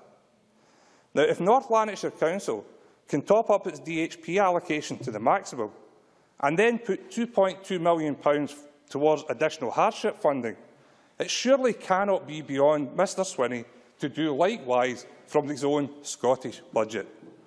If it's the case that you're only allowed to spend The figures set, as outlined by Fiona MacLeod, on DHP, North Lanarkshire Council must be breaking the law. So what is the Scottish Government doing to try and prevent North Lanarkshire Council finding additional resources to help those affected by the bedroom tax? And if they can do it, you can do it. Where there is a will, there is a way. Thank you. Thank you very much. I now call George Adam to be followed by Ken McIntosh. Thank you, Presiding Officer. Can I first welcome the budget from the Cabinet Secretary and agree with John Swinney when he states it's a budget to support our economy and vulnerable members of our community. The Cabinet Secretary quite rightly says that it deals with the challenges of our time, and it's because of these challenges that I would like to take at this point to talk about the Scottish Government's commitment to deliver Primary 1, Primary 3 free school meals and expand childcare. This is of course supported by children's charities throughout the country and welcomed by many. The budget confirms the funding for 2014-15 of £55 million over 2 years to expand the provision for free school meals and £59 million over 2 years to provide additional childcare places, taking the total additional funding for childcare to around £250 million over 2 years. From August 2014, all 2-year-olds in workless households will be entitled to 600 hours of free nursery education. This will benefit 8,800 children, 15% of 2-year-olds. This is all done in the backdrop of the limitations of the devolved settlement and shows that the Scottish Government is committed for families to be able to work, train and help our economy. From January 2015, all children Primary 1 to Primary 3 will be entitled to free school meals, saving families at least, as the Cabinet Secretary already said, £330 per child per year. This commitment means that from August 2015, Scotland will have 6.5% more hours than if we implemented the English system. It's good that Labour are getting it correct tonight and supporting the budget and backing free school meals at this stage in the childcare, but their lack of support previously is disappointing and probably will be remembered by the public in general. We can only transform childcare in Scotland with independence. It is the next step. And an SNP government and an independent Scotland will introduce a universal system of high-quality learning and childcare for children from age 1. The Scotland's Future White Paper sets out how we can transform childcare. By the end of the Scottish Government's first budget, we will provide 600 hours of childcare to around half of Scotland's 2-year-olds. Those whose parents receive working tax credit and child tax credit will benefit. By the end of the first Parliament, we will ensure that all 3, 4 and vulnerable 2-year-olds will be entitled to 1,140 hours of childcare a year, the same number of hours children spend at primary school. By the end of the second Parliament, we will ensure that children from the age of 1 to school age will receive this support. Continue to invest and improve life chances for all our young people and all the people of Scotland. You know, the Children and Young People's Bill is already going through the Parliament at the moment, Presiding Officer, and it will strengthen children's rights and set in legislation key elements of the Girfeck principle, getting it right for every child approach, to ensure that every child and family gets the support and help they need when they need it. It will also include elements to ensure better permanence planning for looked-after children. And recently, in Stage 2, we actually passed a part that the Children and Young People's Bill, the Scottish Parliament will actually be leading the way with comes to children and young people, with the fact that there will be added support for younger people when they leave care. And yesterday, Presiding Officer, was the 3-year anniversary of the death of Derek Mackay and my own political father, Councillor Jim Mitchell. And he was a young man, when he was a young man, was in care and split from his family. And one of the things that he always talked about was the lack of support that he had when he left care, and obviously that was a long, long time ago, but this world-leading opportunity will show that we will support and will help the next generation of young people who come through that system. You know, in one stage, Renfrewshire Council have actually talked about possibly naming one of their care homes after Councillor Jim Mitchell, and I would hope that they would actually keep that promise, because it could be an inspiration to a generation of young people who are coming through. But I welcome the Cabinet Secretary's ongoing commitment to 25,000 modern apprenticeships per year. You know, through a continued focus of the Employability Fund on young people and by maintaining financial support for employers, this will enable them to recruit and train young people and have the actual skills that these employers need.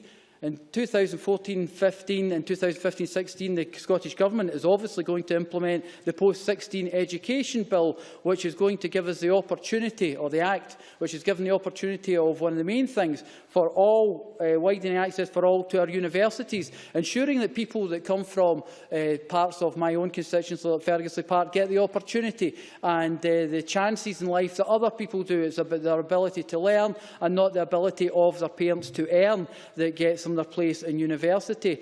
And obviously part of that as well, that Act will be the principles of good governance for the university sector and significant changes in the way colleges are governed. Locally, this has been welcomed. The change in the new West College Scotland has been welcomed by Principal Audrey Cumberford, who said it's exciting times in the college sector and our new college provides a unique opportunity to enhance education provision in the West in an ever-changing economic environment. Our commitment, as always, is to change people's lives, create opportunities for our students and strive for excellence in everything we do. I think this is a perfect example, and she's in tandem with what the Scottish Government agrees. But the FE sector in general is ambitious about their future as well. John Henderson, the Chief Executive of Scottish Colleges Scotland, has already said the Scottish Government made a commitment to maintain college cash funding earlier this year, and we are very pleased that this has been incorporated into the draft budget for 14-15 and obviously in stage 1 now. We also welcome the additional resources that are being allocated to the college sector for 15-16. You must be concluding, please. Presiding Officer, this shows what the Scottish Government has achieved with this budget with the limited powers of devolution. We can only guess what we can actually achieve and make that life-changing difference to young people in Scotland if we get independence. Thank you very much. I call Ken McIntosh to be followed by Jamie Hepburn. Thank you, Presiding Officer. And I want to talk about the budget in the context of the National Performance Framework. But before I do, could I first perhaps put a couple of questions to the Cabinet Secretary about, admittedly, a slightly more obscure topic, and that is his 5% limit on revenue-financed long-term investment. It was back in 2011 that the Government first announced its decision to cap future revenue commitments related to long-term capital investment to a maximum of 5%. This was a welcome move, and the publication of further information at the back of this year's budget documents is also to be welcomed. Unfortunately, there is still some confusion about how and why the 5% limit is calculated in the manner it is. And as an aside, Presiding Officer, given the First Minister's confusion over percentages last week, I would urge all members to look at the very useful briefing from Spice on the subject. At the moment, the numerator, in other words, the payments to be made out of the Scottish Government's resource budget towards those long-term projects, includes all PFI, PPP or NPD projects. It includes regulated borrowing on the real asset base, and in fact it includes some projected debt repayments related to future borrowing to be made under the terms of the Scotland Act 2012. However, the denominator, the figure against which the resource payments are calculated as a percentage, includes capital, although the payments are only from the resource budget. It includes the local government finance settlement, although local government payments are excluded from the numerator. And it includes non-cash departmental expenditure, such as impairments or depreciation, although those do not represent the spending power of the government. Now, just as one example of why this matters, it's difficult to be sure what might or what might not be affordable under the future borrowing powers that are coming our way through the Scotland Act. Mr McIntosh, I'm sorry, could I stop you just for a moment? I think there's someone has a phone on which is near a microphone. I would ask members to check, please. Ken McIntosh.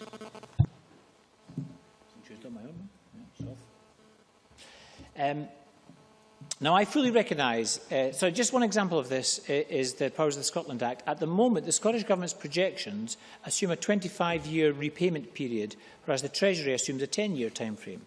I fully recognise this is a complicated issue. I'm not wishing to be overly critical of the Cabinet Secretary. I've said already this is a welcome move in the right direction, but there could be greater confidence and support for the security it gives all of us about the security of Scotland's long-term finances if the Cabinet Secretary was to expand on how he reaches his calculations and offer the Parliament greater transparency in his reporting on achieving this target. And these are not just my observations, but the conclusions of the Auditor General, and I welcome the Cabinet Secretary's comments on how he intends to take this initiative further. As the Cabinet Secretary will know, many of us across the Chamber have also been very supportive of his move to establish a national performance framework, and I was delighted to see that the Finance Committee focused on this area in its report. However, I was not surprised to read their conclusions that the performance framework has yet to fundamentally shape the budget decision-making process. I believe, or at least I hope, that the point of the NPF is not just to move to an outcomes-based approach, but to move to values-based decision-making. In other words, not to pretend that economic decisions are somehow value-free, neutral or objective. I want to see the budget more accurately reflect the values that we hold dear and the lives we lead. I want to move away from our reliance on GDP or the credit rating assessment of agencies like Moody's, which are downright damaging to our society, let alone our economy. And that's why I'm not just disappointed at the lack of process to formally link the NPF to budget decision-making. It's the decisions themselves, which the Cabinet Secretary has presided over, which have been most disappointing and which I believe are not in keeping with the aims of the NPF. Just in the last couple of weeks, for example, we've heard that the number of students attending college has fallen yet again, this time by 7%. This means that 140,000 fewer Scots are going to college each year compared to just 4 years ago. I believe these figures... Mr Gibson. Kenneth Gibson. Thank you for taking intervention. We not accept, though, that 80,000 of these people have less than 10 hours at college a year, and the average is only 5 hours a year. So it's hardly affecting their lifetime chances, one would think. 5 Ken hours McIntosh.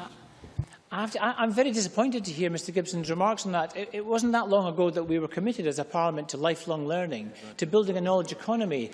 And the way for many people back into the economy is through part-time learning at colleges, which Mr Gibson will well know. And I think to write them off as their education somehow is not worthwhile really does himself and the Scottish Government a disservice. But I simply want to ask the Cabinet Secretary whether he believes these cuts are sustainable. Alongside, in contrast to the college cuts, just this week we heard that university principals, who are already the highest paid public servants in Scotland, have awarded themselves huge pay rises at a time when most of the public sector is subject to a wage freeze, or certainly smaller than inflation pay increases.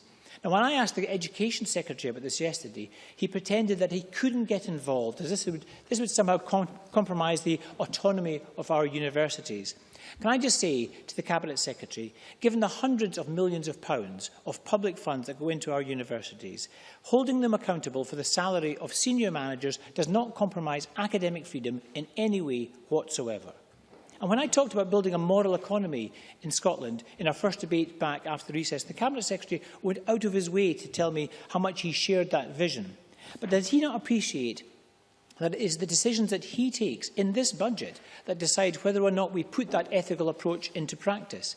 It's the fact that his government is giving millions of pounds to tax-dodging companies like Amazon. It's his government that is supporting companies on the Borders Rail Link, our universities, who are using zero-hours contracts. And it's his government that's funding huge construction cartels through the Scottish Futures Trust in a way that's entirely unaccountable to this Parliament, and then makes those companies exempt from any of the conditions in the procurement bill, such as against blacklisting.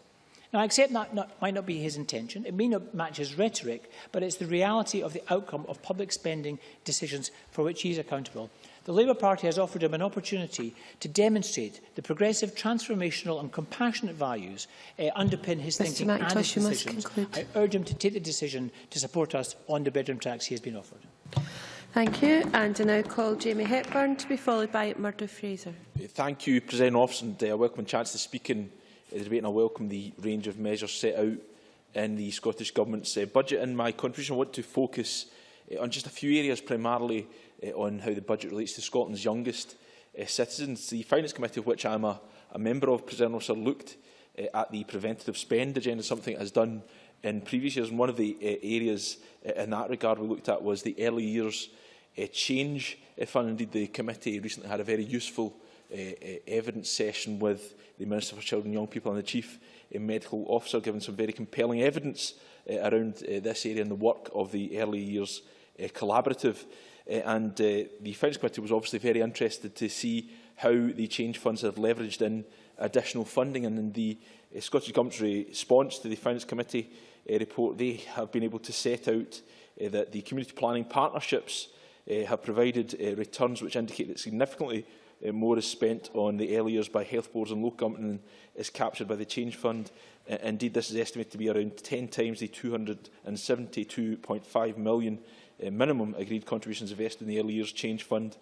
And from the 29 partnerships that provide a breakdown of figures. 12 reported local authority spending above the change fund guidance level. So that's very welcome news indeed.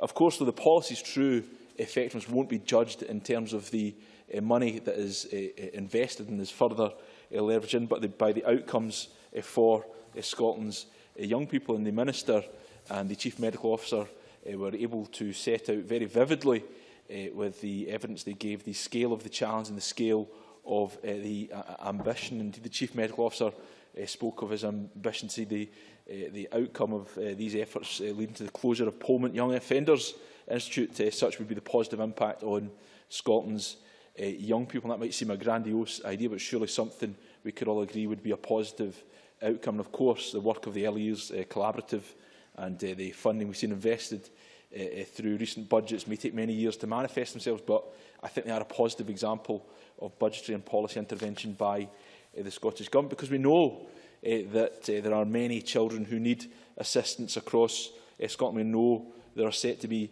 many more. We know that more than 50,000 children are at risk of being pushed into poverty in Scotland by 2020 as a consequence of the UK Government's welfare reform and austerity agenda. And I think that's why the Scottish Government's efforts to try and mitigate welfare reform are so important. Indeed, the Finance Committee welcomed the money that has been invested in that regard. I won't rehearse all the figures, but I thought it was quite a demonstration of that commitment that was set out by the Cabinet Secretary when he talked of some £244 million being committed over a 3-year period to try and limit the damage of the UK Government's welfare policies on Scotland. But we do have to place that in some context, Presiding Officer, because we know that the UK Government's welfare reforms are set to remove some £4.5 billion by the year 2015, some £2 billion thereafter is the estimate by the Scottish Government, which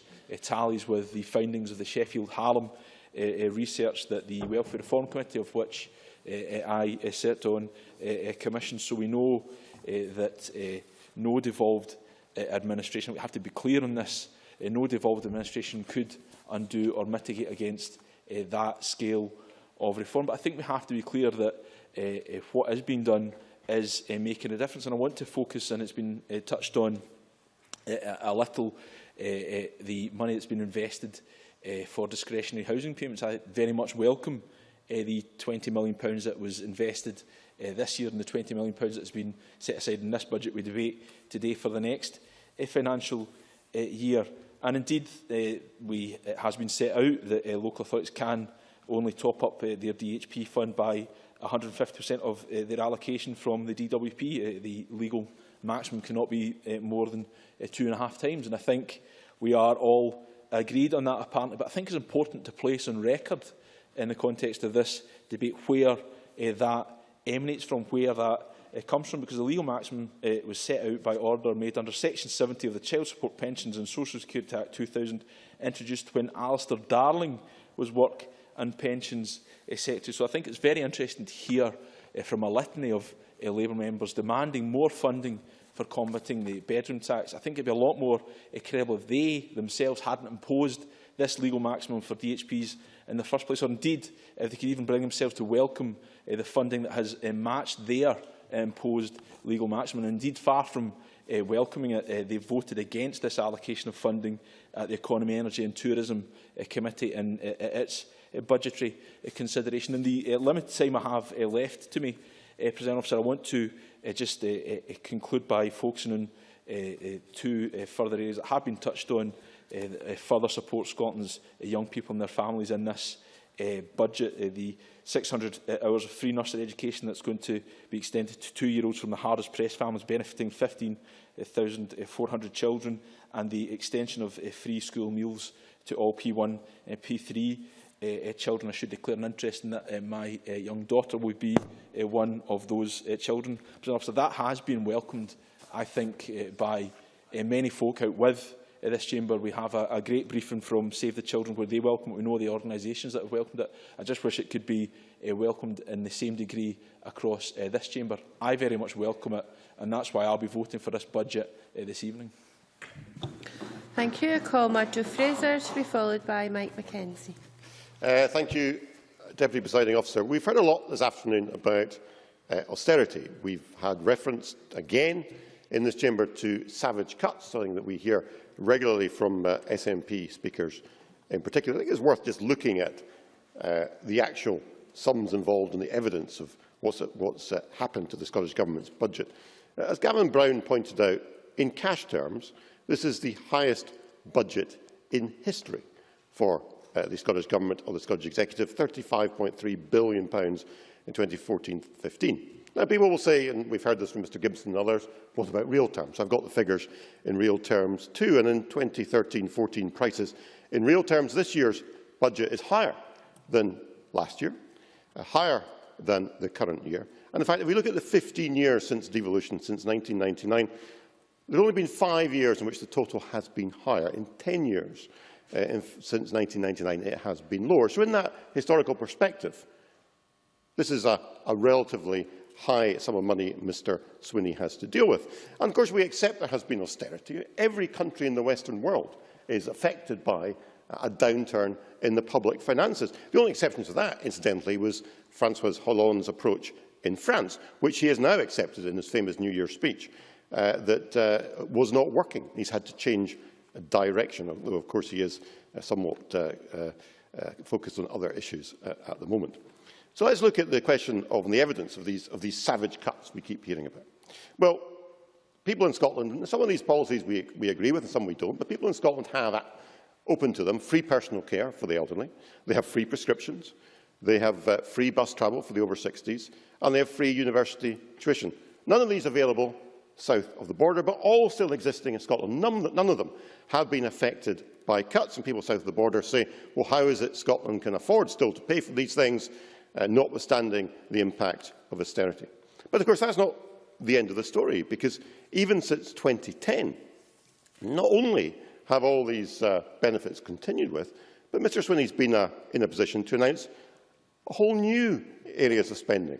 I've just picked up in some very brief research 8 new spending lines that have been announced since 2010, since the election of a coalition government, with their so-called savage cuts. So we have free school meals, £13 million next year, £42 million the following year. Free school meals for P1 to P3. An expansion in childcare, £15 million next year, £44 million the following year. In December, Mr Swinney announced additional business rates relief worth £38.5 million next year. Announced in December a town centre housing boost announced by Margaret Burgess and Mr Mackay, £2.7 million. In December, an extension of the Family Nurse Partnership was announced, £8.6 million. In November, Margaret Burgess announced a £25 million regeneration boost for communities. The Scottish Veterans budget was increased in October. I will give way when I've just finished my long list to Mr Mackenzie. Scottish Veterans budget increased by £40,000 in October. Of course, in October, the announcement on discretionary housing payments increased by £20 million, and in January last year, a rare medicines fund of £21 million announced. There will be many more examples, Deputy Presiding Officer, of new spending commitments over and above all the benefits that already exist. And Mr Mackenzie, I'm sure, will have yet more to add to my list. Mike Mackenzie. I was going to ask Mr Fraser if, and in fact I will ask him, if he accepts that at least some of those extra expenditures are only possible because of savings on capital projects, and does he welcome those savings as I do, given that it's almost unheard of, at least until this government took office, that capital projects are delivered under budget?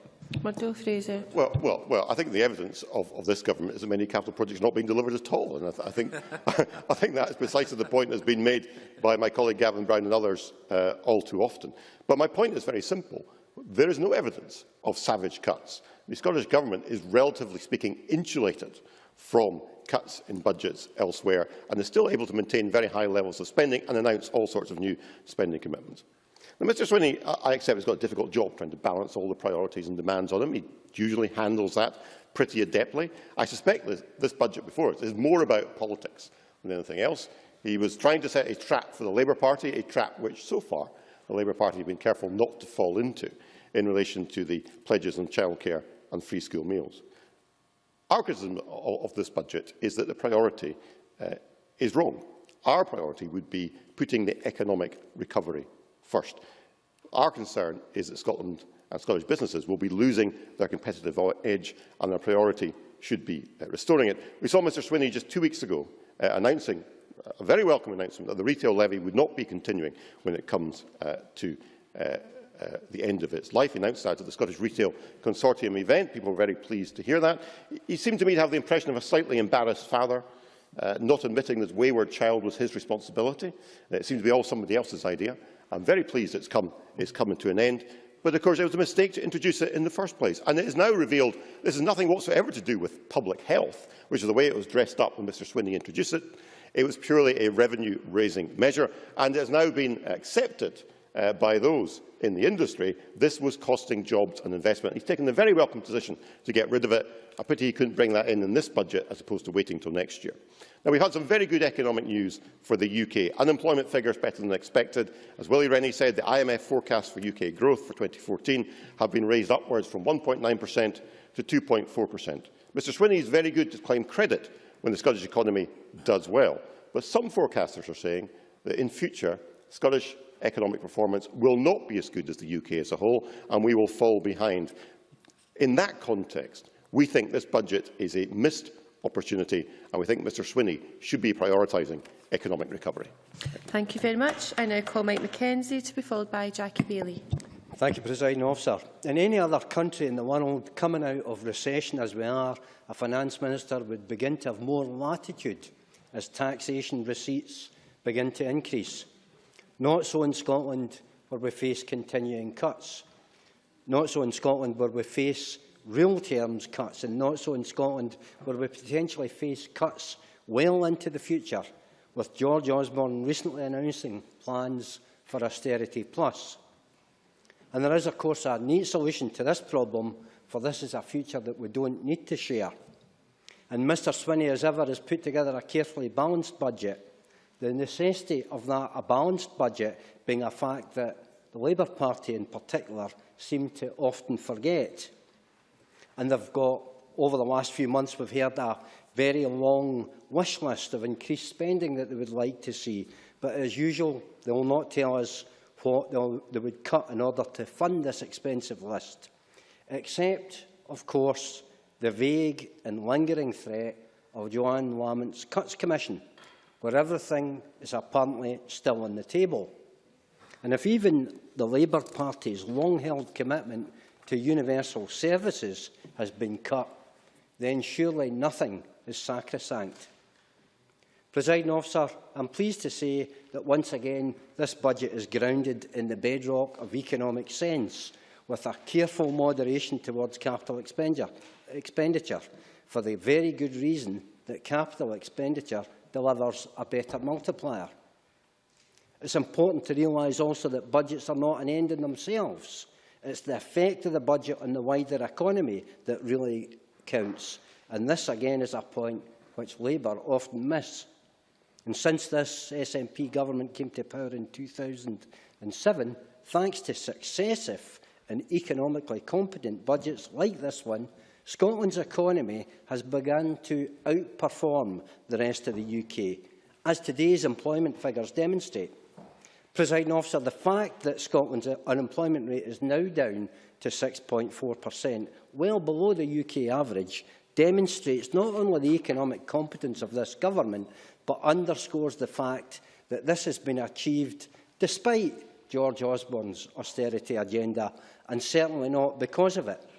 And I find it absolutely astonishing that anyone can assert that cuts give rise to greater employment. I'd be very grateful if Mr Brown or Mr Fraser would explain to me just how that works. Certainly. Gavin Brown. Does the member not acknowledge then that unemployment is also dropping drastically in the rest of the United Kingdom as well? Mike Mackenzie. It's dropping, but not to the extent that it's dropping in Scotland. And I notice you failed to explain the link to me between austerity and greater job increases. But I'm delighted that within this carefully balanced budget, the Cabinet Secretary has found funds to extend free school meals, to extend childcare, and he's taking measures to protect our most vulnerable people against the worst excesses of the UK government welfare cuts. But here again, I find Labour wanting. In the chamber, we've heard Joanne Lamont continually say the Scottish Government are not doing enough to mitigate UK welfare reforms. We've heard it this afternoon from others. But in the Delegated Powers and Law Reform Committee, where journalists fear to tread, they vote against the council tax reduction scheme. Not once, not twice, but now on 5 separate occasions the Labour members have voted against it. And Joanne Lamont constantly tells us that this Parliament has all the powers that it needs, and yet Labour members in the dark but never dusty recesses of that committee argue that the council tax reduction scheme is ultra-virus, out with the competence of this Parliament. Proof, if anything, is needed that Labour will say one thing in public in this chamber and another in private when they think that nobody is watching. Presiding officer, a yes vote in September will avoid the dreadful cost of George Osborne's continuing austerity. It will avoid the reduction of the Barnett formula by a proposed £4 billion, but it will also deliver a further bonus. It will restore integrity to this Parliament by enabling the opposition parties to serve their two masters, the people of Scotland. Thank you very much. I now call Jackie Bailey to be followed by Patrick Harvey. Thank you, Presiding Officer. There is no doubt we are facing the worst cost of living crisis in almost a century. Hard-working families are struggling, pensioners are struggling, people without work are struggling. And there is no doubt that if you're on a low or a fixed income, you will be finding it extremely hard to make ends meet.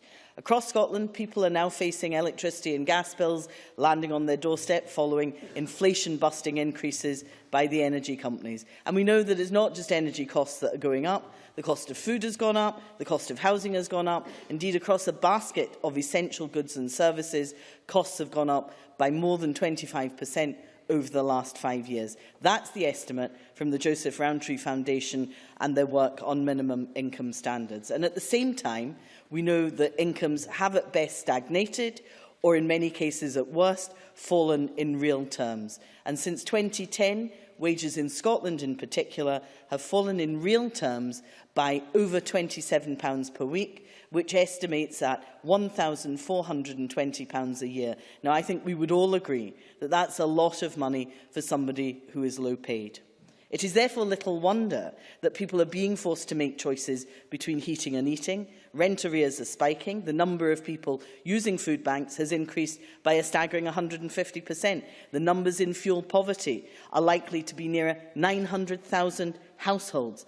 And it is, I think, now unlikely that the Scottish Government will meet the commitment to end fuel poverty by 2016.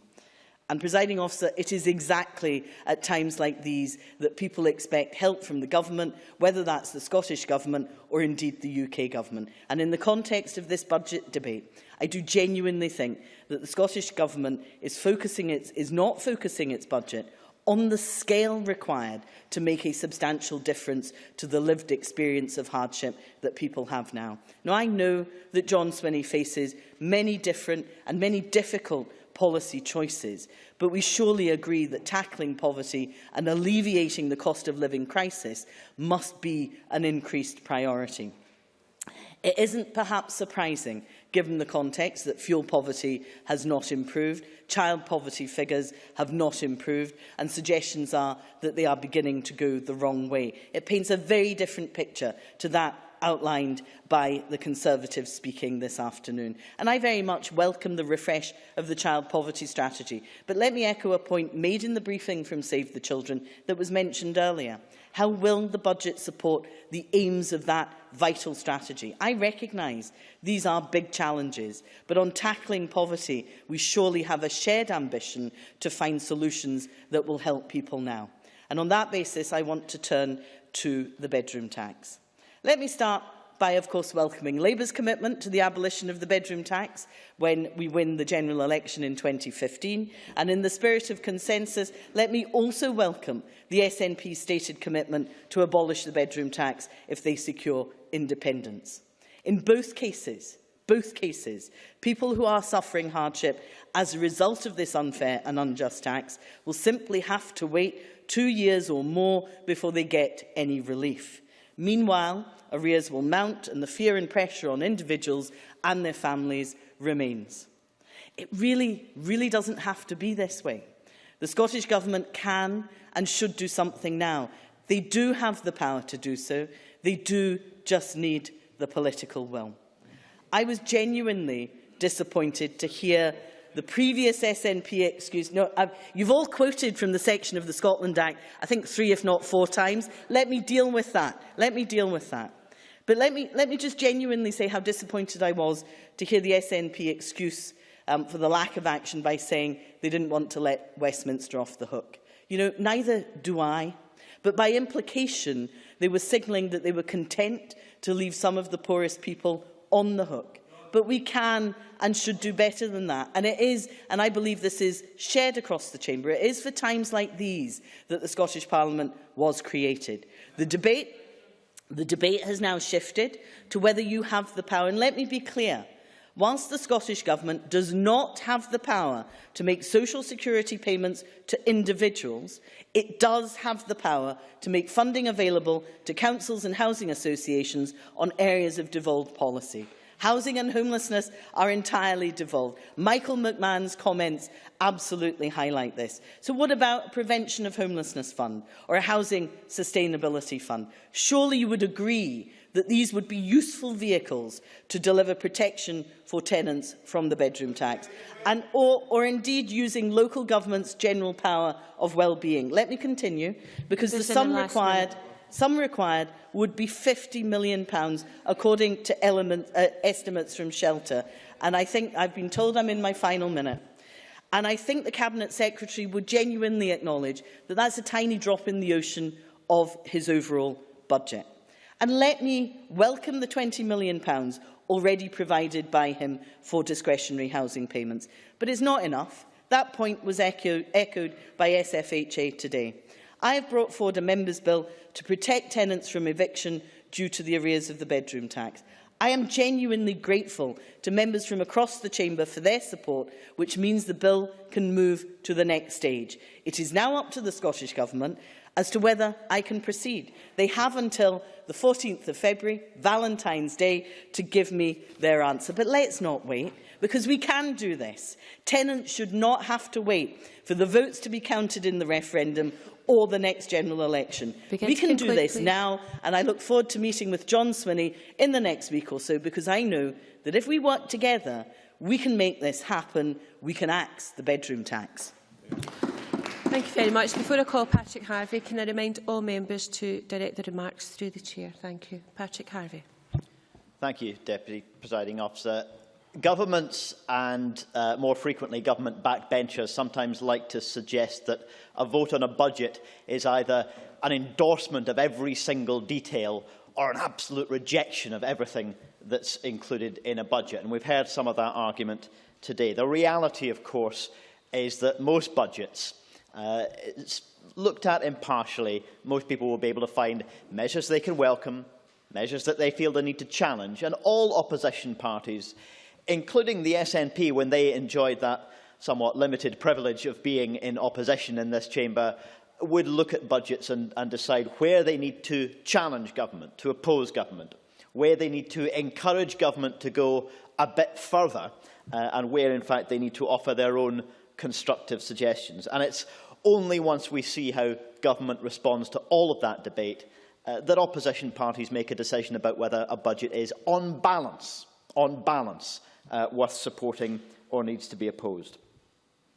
I can find examples of all of these categories in the current budget. I know that, for example, as several members have mentioned, the issue of GDP. I know that the Scottish Government is interested but needs encouragement to go further on reducing its reliance on GDP and designing economic policies which balance properly economic, environmental and social priorities. I know they want to go further as well on climate change, and they recognise the urgency of that challenge, yet they are not yet providing budgets which genuinely offer a turnaround, the ability for us to start meeting those world-leading targets that we all agreed to. And I know that they'd like to do more on active travel and on cutting energy consumption, but goodness knows they've needed more encouragement on those issues. There are also aspects of this budget which I feel the need to criticise completely, to oppose, and where I know that the government are not likely to give ground. The unsustainable transport projects which the government, with the support of most opposition parties, have pushed through, we've criticised repeatedly. And the shift in the budget of the last few years from revenue to capital, much of it is going to fund those transport projects which we don't support. The consequence, one of the consequences of this shift from revenue to capital, is that there is less money there for the likes of public sector pay. And if we weren't making that shift, we would be able at least to match inflation on public sector pay. As for the council tax freeze and the small business bonus, again we're looking at untargeted measures, and there would be a far better way of using the resources to actually achieve some social, economic and environmental objectives if we cared to balance those issues. And in relation to the cuts to colleges and housing in particular over the last few years, these have been areas where the government does need to be challenged. But there's much to welcome as well. The Finance Secretary talked about the concept of the social wage, and under that broad heading there are many policies that the Greens have been happy to welcome, and the recent announcements on childcare and free school meals in particular we think are important steps in the right direction, and I commend the Cabinet Secretary for them. He could do more, and I would say that if he is able to meet with colleagues on the other side of the chamber and discuss the bedroom tax, solutions may not be easy or straightforward, but if the Cabinet Secretary and his colleagues can bring their undoubted creativity to the challenge, they may find a solution. And if they can do that, it would add to the government's credibility on this concept of the social wage.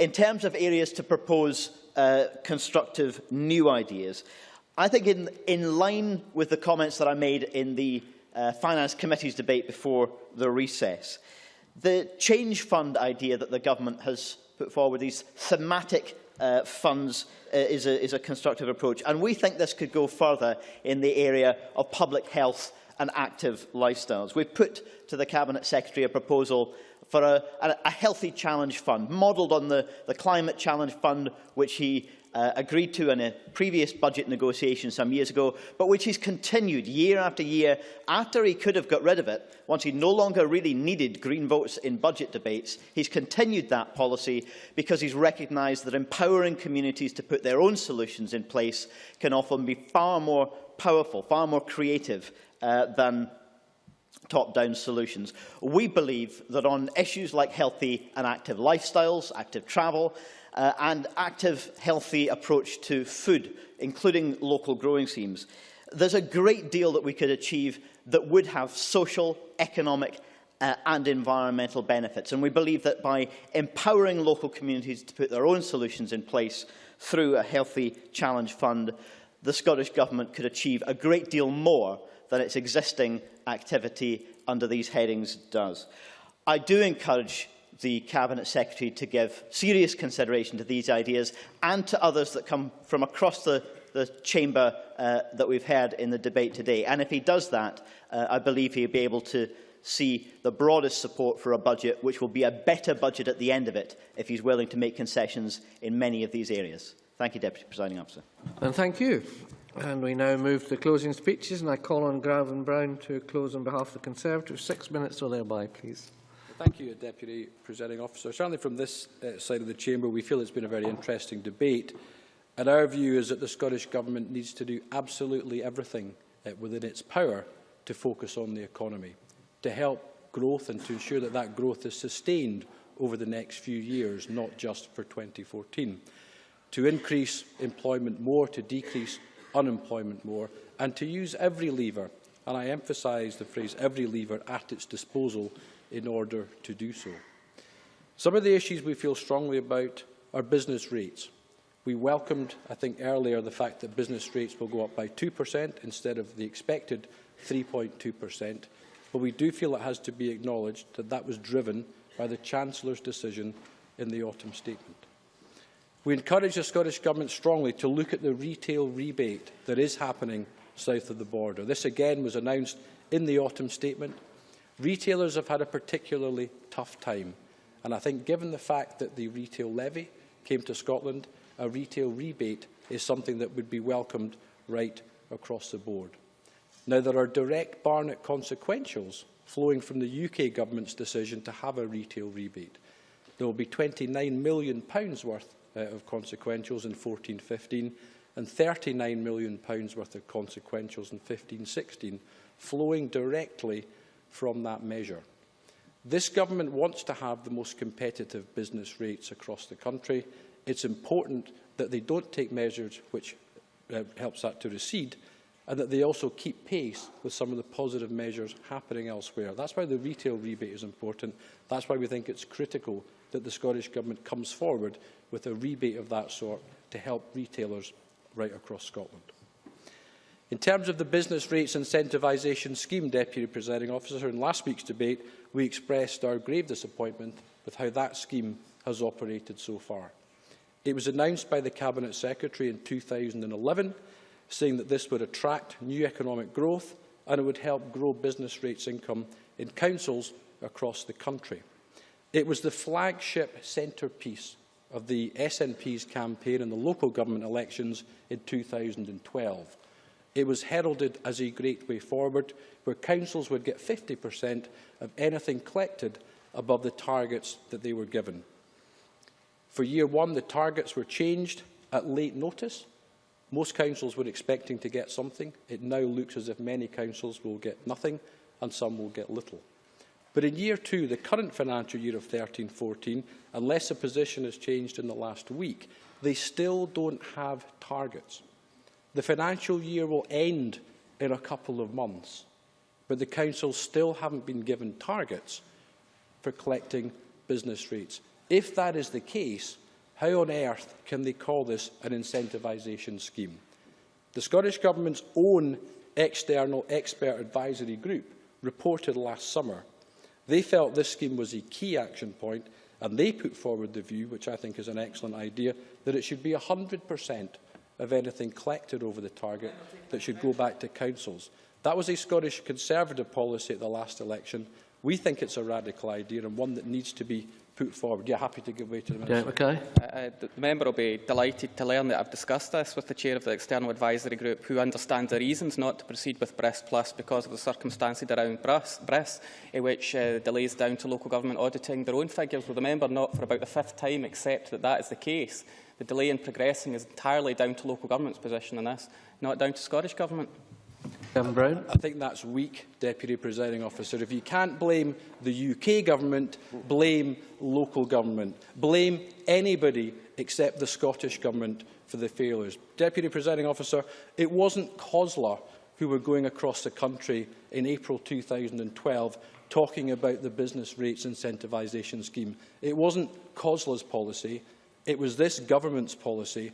It was their pledge. And if the policy hasn't worked out in the way that was promised and the way that we were told it would, then I think responsibility rests with them.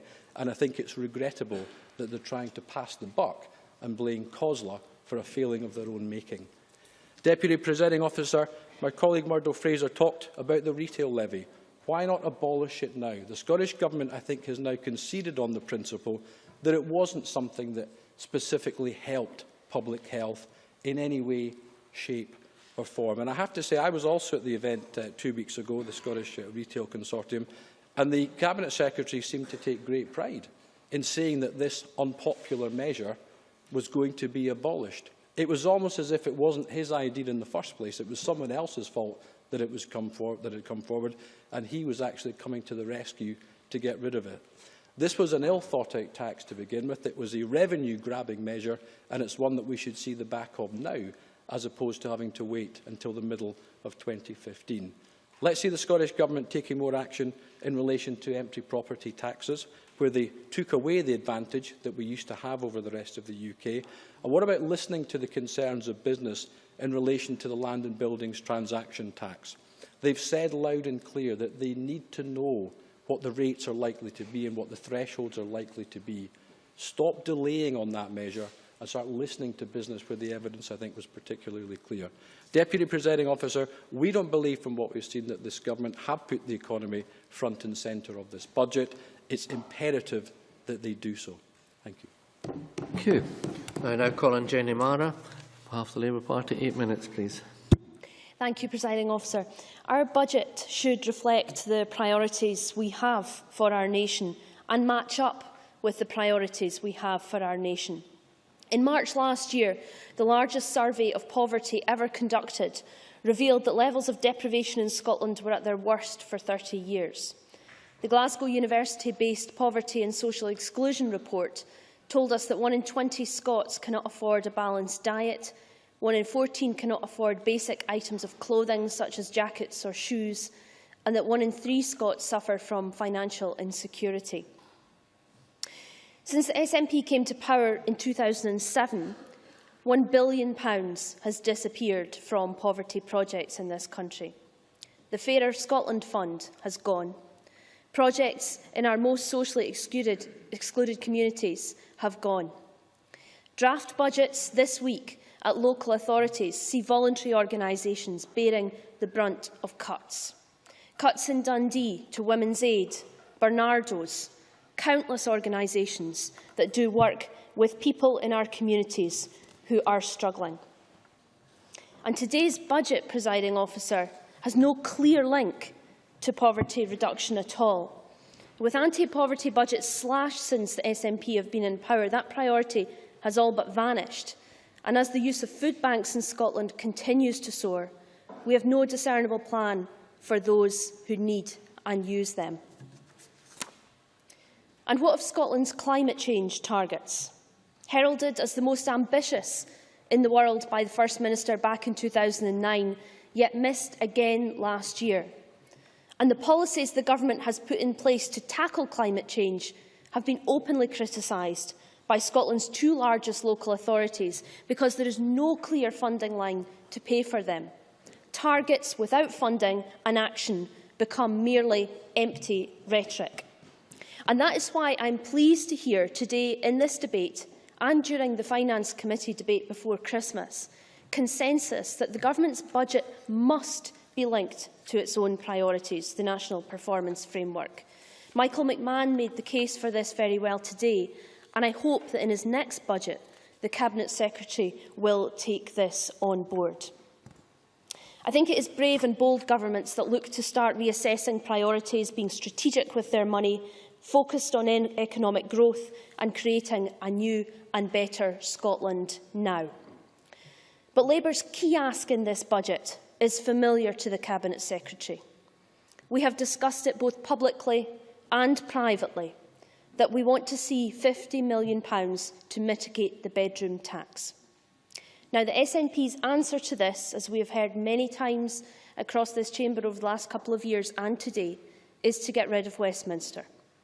But that is overly simplistic and counterproductive.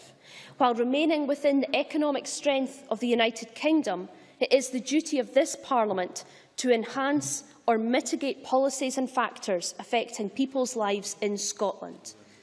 In every jurisdiction, governments will pass policies that are iniquitous, and that is why we on these benches campaign for progressive policies and governments across these islands. So it is our duty today to mitigate, to do all in our power to mitigate the bedroom tax. Now, the Cabinet Secretary says, and countless speakers this afternoon from the SNP have said that they do not have the mechanism to do this. I expect that he might be able to find the money if he did, as I've heard the SNP say many times in this chamber that they want rid of the bedroom tax. So I presume they are also committed to mitigating its effects in full and have already found the £20 million for this purpose. It is the mechanism to fully mitigate the effects that the Cabinet Secretary and his officials say that they cannot yet find. I would like to ask the Cabinet Secretary if he and his officials have exhausted the local authorities' powers of well-being. Ian Gray made this suggestion in his opening speech, and I made the point earlier in this debate to Kevin Stewart as well. Yes, Fiona MacLeod. So when talking about the local authorities' duty to wellbeing towards their residents, how do you feel about Eastern Bartonshire Council, which is a Labour, Tory, Liberal Democrat coalition, which said up until Christmas Eve this year that anybody that wanted to apply for a discretionary housing payment had to produce the receipts for their messages? Is that about wellbeing for the tenants? Jenny Mara. I would say to the member that we are looking for the money across the country. The Cabinet Secretary has come up with £20 million. We are saying we need to find the full money to mitigate the bedroom tax, and that Scottish ministers must give direction to all local authorities in this way. I want to ask the Cabinet Secretary if he has exhausted or considered local authorities' power of wellbeing. Now, this suggestion has been made. It is a power given to local authorities across the United Kingdom by the Labour government in 2003. It allows local authorities to enhance wellbeing and address certain needs in their communities. Some of its stated aims in the legislation are to tackle poverty and deprivation and to reduce inequalities. A cursory reading of the provisions in the 2003 Act give me confidence that this could be used to find the mechanism that John Swinney is looking for. Have the government officials considered this? I would also draw the Cabinet Secretary's attention to the provisions in the Act that give Scottish ministers powers to extend the scope of this power of wellbeing, and for Scottish ministers to give direction to local authorities on this power. As Ian Gray said, a Labour government in Westminster next year will abolish the bedroom tax, and the SNP are committed to doing it in the event of an independent Scotland. We have said today that we believe it is in the Cabinet Secretary's power to cancel out the effects of the bedroom tax now for families up and down Scotland who are struggling to pay, and the families who are paying, but at the expense of other essentials in these hard-pressed times. It is an iniquitous tax. The indignity that is at its heart offends so many members across this chamber. And that is why Labour has made this our one single ask. We will support the government's budget if the Cabinet Secretary finds the money to mitigate the tax, finds a way and tells Scotland clearly that he will no longer tolerate it. In good faith, in good hope, and with the commitment that we will work with him over the next few weeks to achieve this, we will put our support behind his budget tonight, and I hope he can deliver. Many thanks. And I now call on John Swinney to wind up the debate on behalf of the Government. Cabinet Secretary, 10 minutes or thereby, please.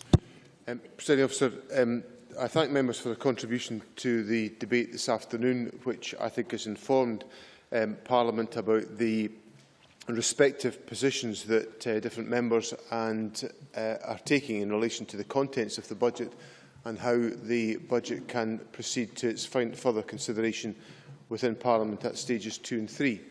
Let me begin first of all with the contribution that Mr Harvey made, where Mr Harvey has, I think, fairly reflected the fact that in any budget, a judgment has to be made as to whether or not the elements of the budget can be sufficiently considered by individual members and parties to be in the correct balance and therefore worthy of support, despite the fact that all provisions within that budget may not be to their liking. And I think that's it's a responsible way to look at the budget. It's a way to look at the budget in a fashion to say that whilst not all things in the budget would be the choice of individual parties, on balance, the exercise of parliamentary responsibility to ensure that public authorities are properly funded and supported can be undertaken by the provisions of the budget. And I welcome the contribution that he's made in that respect. I also welcome his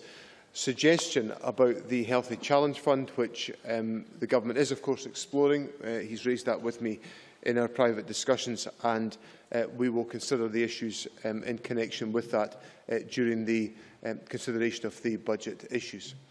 On Mr Rennie's contribution, Mr Rennie, I think, delivered a speech which was consistent with what he said in the debate, the first debate back after the Christmas recess, in recognising the way in which the Government had addressed the priorities which he's been raising in relation to childcare and free school meals. And of course, we will continue our discussions about how we advance some of those questions in the remainder of the budget process.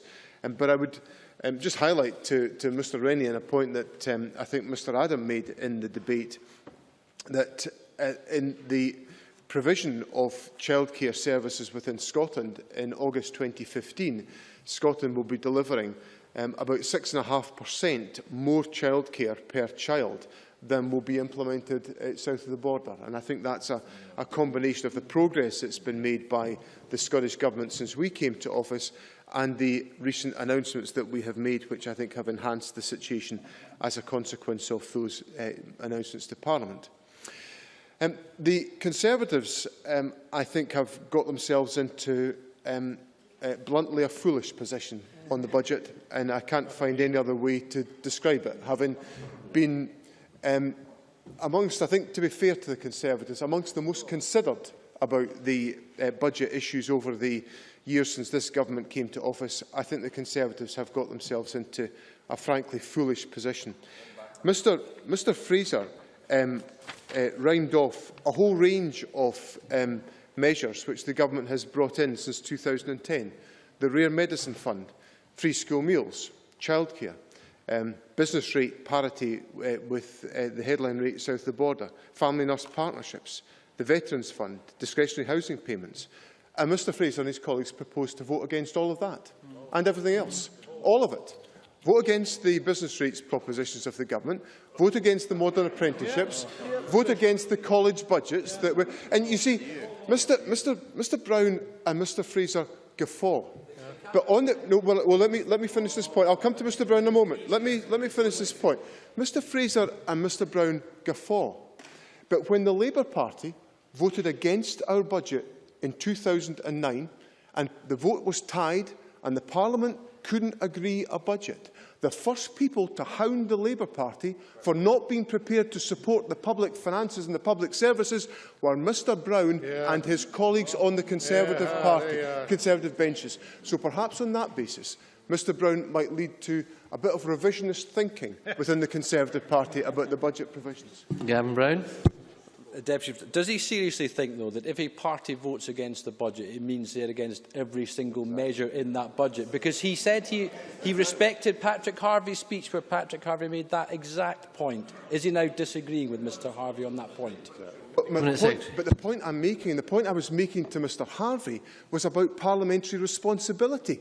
Mr Harvey recognises that on balance you've got to come to a view about the budget. Mr Gray and his colleagues had to come to the same view in 2009 and voted for the budget because they realised they'd got themselves into a ridiculous pickle as a consequence of voting against the budget.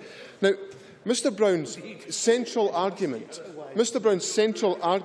has been about business rates, and somehow the revelation that business rate, first of all, that the public health supplement, that I've done some U-turn, that this is now going to be concluded. I have a letter in front of me that I have sent to the Corporate Affairs Director of Tesco on the 8th of February 2012, and it says in the letter, as I confirmed to Parliament at the time, I can confirm that the public health supplement will be a temporary measure and will apply for the 3 years of the spending review only from 2012-13 to 2014-15. So, no revelation. It was quite clearly stated by the government. Mr Brown, no, I want to make a little bit more progress on this point. Mr Brown also said to me that he wanted me to keep pace with the business rates system in England. If I was to keep pace with the business rate system in England, I'd be going off to small businesses of length and breadth of Scotland and asking them for £3,000 a year back. Give us back some more money, I'd have to say to them, because if we're delivering in Scotland, I've made this point to Mr Brown on countless occasions reasonably, and the evidence is all here of a business rate system that's saving businesses in Scotland thousands of pounds every single year. And Mr Brown wants me to go and take that back from them. Mr Brown. Mr Brown. Since they became a majority government, though, they have done their best to damage that. They brought in a retail levy, an empty property tax, and now they're not having a retail rebate. Swinney. But Mr Brown, if he wants me to keep pace with England, and do it all the same. Well, if I have to do it all the same way as England, I'll have to go and take the money back from the small businesses of Scotland. And I look forward to explaining that to people in Scotland, that that's the Conservative position. They want us to echo what's going on south of the border, so businesses over the 5-year period of this revaluation of this period will have to give us back £15,000, according to the Conservatives.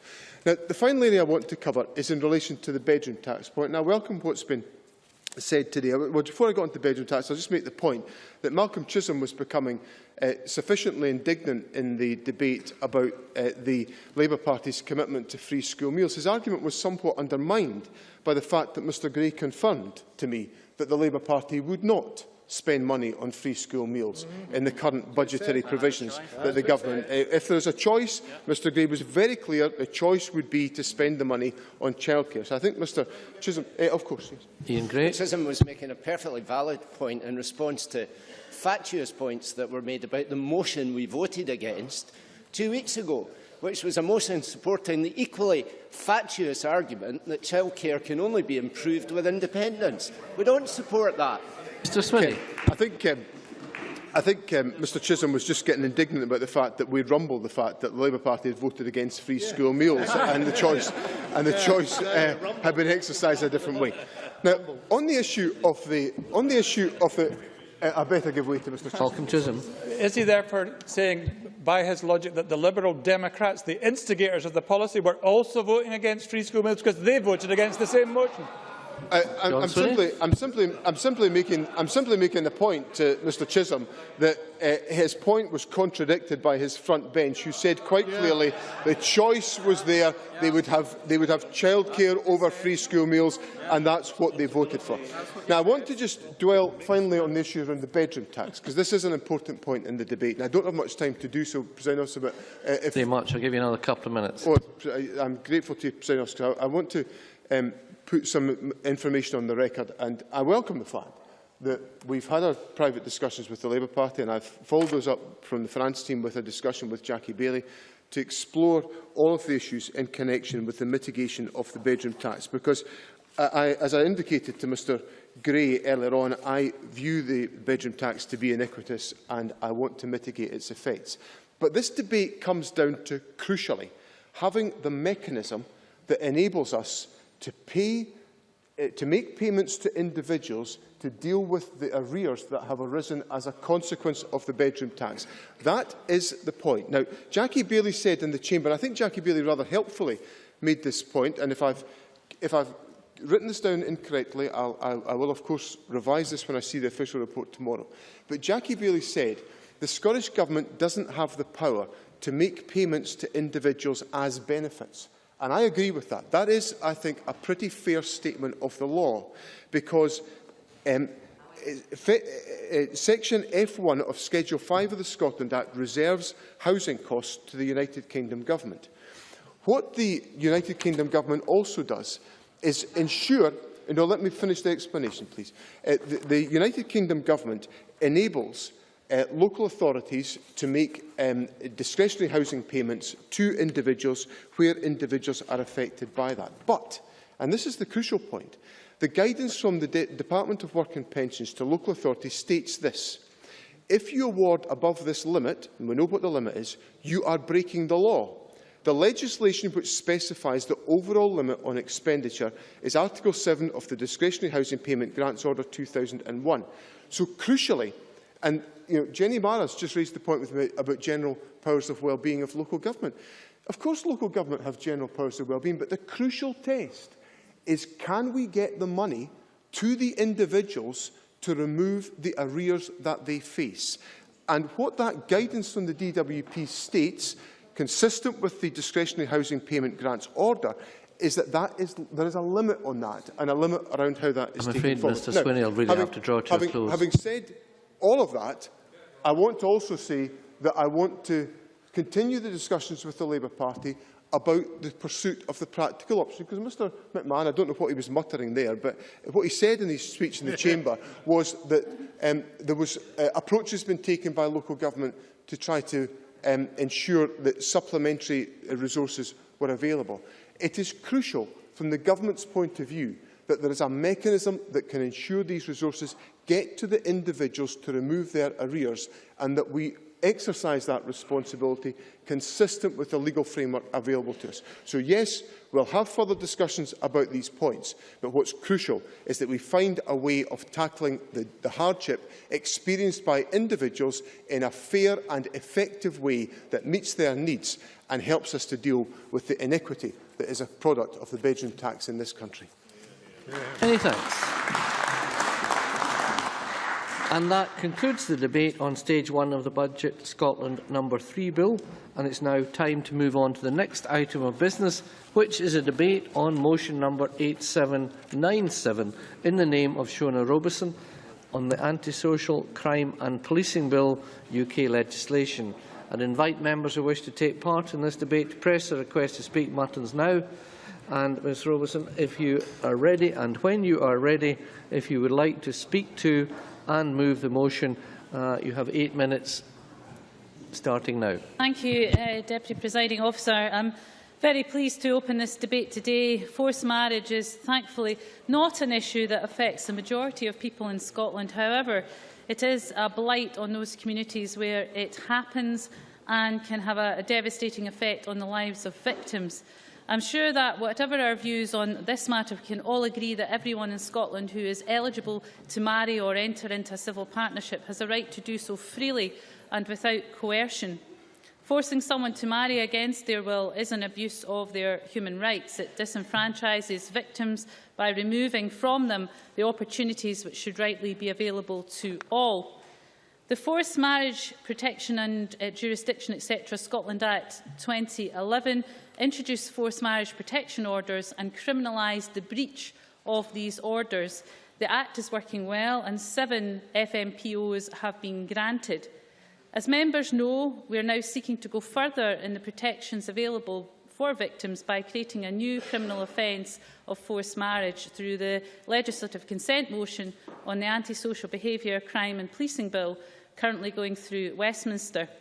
The Justice Committee has taken evidence on the LCM, and I'm grateful to the committee and particularly to its convener for their close, thoughtful consideration of this sensitive issue. The LCM has been controversial, and I fully acknowledge that. There are valid concerns on the part of some stakeholders, which they ably explained in their written and oral evidence to the committee. Committee members themselves have some reservations, which I'm sure they will raise in their contributions to this debate. If I may summarise what I believe those concerns focus on: the lack of consultation by the government, whether existing criminal law provides sufficient protection, the chosen route of an LCM on a Westminster bill rather than stand-alone Scottish legislation, and about whether criminalisation may make victims less willing to seek help. It's also been questioned why we have taken this step at this time, given that our own Forced Marriage Act is comparatively new. We've done so because the UK Government became a signatory to the Istanbul Convention on tackling violence against women and domestic violence. Article 37 of that convention requires forced marriage to be a criminal offence. It's our view that existing criminal offences in Scotland are not adequate to meet the requirements of Article 37, and I note that this view was backed up by the Justice Committee. Malcolm Chisholm. But is it not the case that the UK Government has signed but not ratified the Convention, and that it only becomes legally binding when ratified? And if she thinks it is legally binding now, is she not also going to have to take action in relation to Articles 7, 8, 10, 11, 17, 22 and 25, all of which we are not compliant at present? We're very clear that in order to ratify, it requires to become a criminal offence. The Istanbul Convention was, in effect, a game changer. We know that violence against women stakeholders are very keen for the Istanbul Convention to be ratified, and we want Scotland to be compliant. Criminalising forced marriage was therefore necessary to achieve this. The LCM offered the opportunity to enable Scotland to continue to be at the forefront of social justice issues. In an ideal world, we would clearly have wished to have had a longer timescale and period of engagement. Indeed, the committee questioned whether it would be practical for the government to take forward our own legislation in this area. And I should wish to assure Parliament that this was central to our initial considerations on whether to pursue an LCM. However, in considering how best to take the issue forward in Scotland, we came to the view that, as our goal was to ensure early ratification of the Convention, our preferred legislative framework would be no different to that proposed under the UK Bill. A further disadvantage that would arise if we did not follow this route is that a gap would open up between protections in Scotland and in the rest of the UK. This period could extend up to 18 months or more, and we believe that it is simply unacceptable for victims in Scotland to be denied protection for such a period.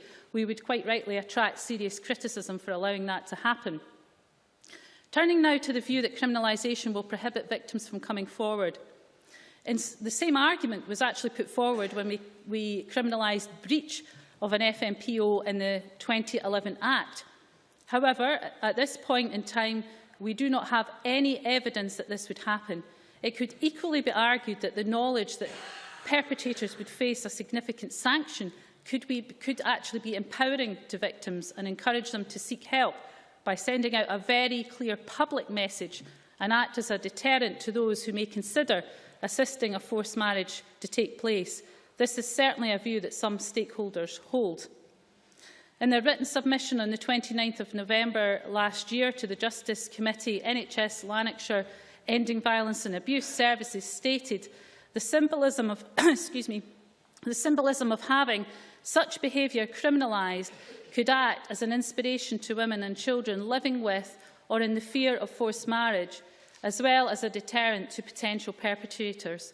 Forced marriage is already a criminal offence in a number of European countries, and there does not seem to be evidence that reporting has decreased. At this point, I'd like to bring to Parliament's attention that the UK Government is considering amending the bill to ensure that those who may try to take advantage of a person's lack of capacity to consent to marriage will also be guilty of a criminal offence under the law of England and Wales. You may be aware this issue was raised via an opposition amendment tabled by Baroness Thornton in the House of Lords during the bill's report stage on the 14th of January. Lord Ahmed undertook then to consider the matter further in advance of the bill's third reading, which is currently scheduled for the 27th of January. If the UK Government decides to amend the bill to that end, we would be minded for similar amendments to be made in relation to Scotland, as we share the UK Government's concerns in that regard. This links to the approach we took in the 2011 legislation. Such a move would fall within the scope of the consent motion before us for approval today. Concerns have also been raised about how the criminal charge and the civil protection orders will work together. For example, would a criminal case proceed if the victim changed their mind or didn't want that to happen? Now, there are a number of factors that would be taken into account, but proceedings potentially could be taken without the victim's consent if it was deemed appropriate. I would argue that this is similar to how we've changed our practice around domestic abuse. For example, it used to be commonplace for the police to ask a victim if she wanted the perpetrator charged. This placed her in a very difficult position, having to seemingly take the responsibility for whether or not her partner was charged and taken to court. Many victims found this too heavy a burden and withdrew their statements. Practice has evolved now, however, and cases can be brought even if the victim withdraws her statement. The public interest test is applied, and the increased importance now given to domestic abuse throughout the criminal justice system means that the burden of responsibility is removed from the victim. What I can say, though, however, that we have spoken to the Lord Advocate about this matter, and the Lord Advocate is currently considering the issue of prosecutorial guidance on forced marriage, which will deal with the position if someone affected by forced marriage did not want criminal proceedings to be taken. The Lord Advocate will consult with key stakeholders in the development of the prosecution guidance, and I hope that would be sufficient to reassure members. As we'll not know the impact of this legislation until it has been implemented, I do want to also give strong assurance to the Parliament that we'll keep it under review in the medium to longer term. We will, of course, work closely with stakeholders throughout, as we have always done. Those working directly with communities concerned are in the best position to be able to give us the evidence we need, and will provide resources for training and awareness raising as we did for the 2011 Act. Presiding Officer, I want to make clear that I see criminalising forced marriage as sending out the strongest possible message that will not tolerate this behaviour in Scotland, and I move the motion in my name. Many thanks. Now call on Dr Elaine Murray. Up to 6 minutes, please. Less would be more. Thank you. Thank you, Presiding Officer. There is, of course, only one part of the legislative consent memorandum. It covers a number of issues, but there's only one part which is contentious, and that is the proposals regarding forced marriage. It is, of course, important in starting to make the distinction between arranged and forced marriage. I'm sure every member of this Parliament is appalled by forced marriage and wishes the law in Scotland to be as effective in preventing forced marriages taking place and in bringing justice to the women and indeed to the men who have been subjected to it in the past. Members of the Justice Committee took evidence from a range of witnesses, all of whom shared the desire that legislation should act both as a deterrent as an avenue for justice to victims. However, they did not all share the same views on the LCM, and I know members have been contacted by Scottish Women's Aid, Hemant Women's Aid and Shakti Women's Aid, outlining their concerns over the content of the LCM. As we've heard, the Scottish Government has, as recently as 2011, attempted to address the problem through the Forced Marriage, etc. Protection Jurisdiction Scotland Act 2011. This introduced civil forced marriage protection orders, which, if breached, can result in a criminal prosecution carrying a maximum sentence of 2 years. The Istanbul Convention, which the UK Government signed in 2012, requires that forced marriage be a criminal offence. The situation is different to England and Wales, where the breach is currently not criminalised. The three organisations argued that the difference in Scotland meant that our legislation was already compliant with the Istanbul Convention, and the LCM therefore was not necessary here. This, obviously, considering the organisations involved, was not because they wished in any way to excuse forced marriage, but because they were concerned that the threat of criminal prosecution on report would deter victims from coming forward. It is also often the families of victims who have forced marriage upon the victims, and victims may be very reluctant to report family members who then become exposed to criminal procedure. Amina Muslim Women's Resource Centre raised concerns and written evidence to the committee that victims might be less likely to seek an annulment if this could result in their families facing criminal charges.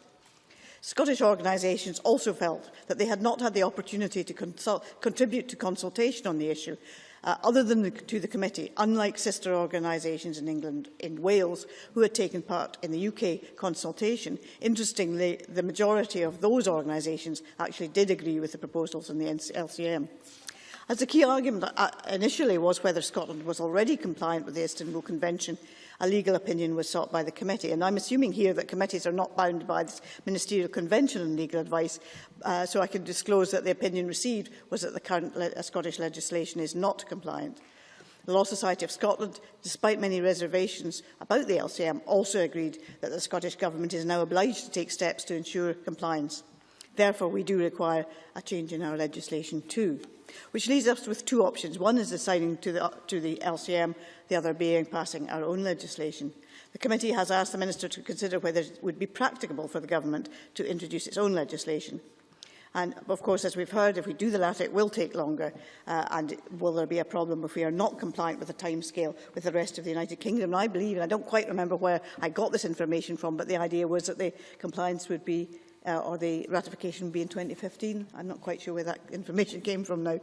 It is, of course, a dilemma. We have concerns about the way in which the proposals might work in practice. All witnesses to the committee stressed the need for cultural change in education, citing, for example, the route by which domestic abuse became recognised for the abhorrent crime that it is.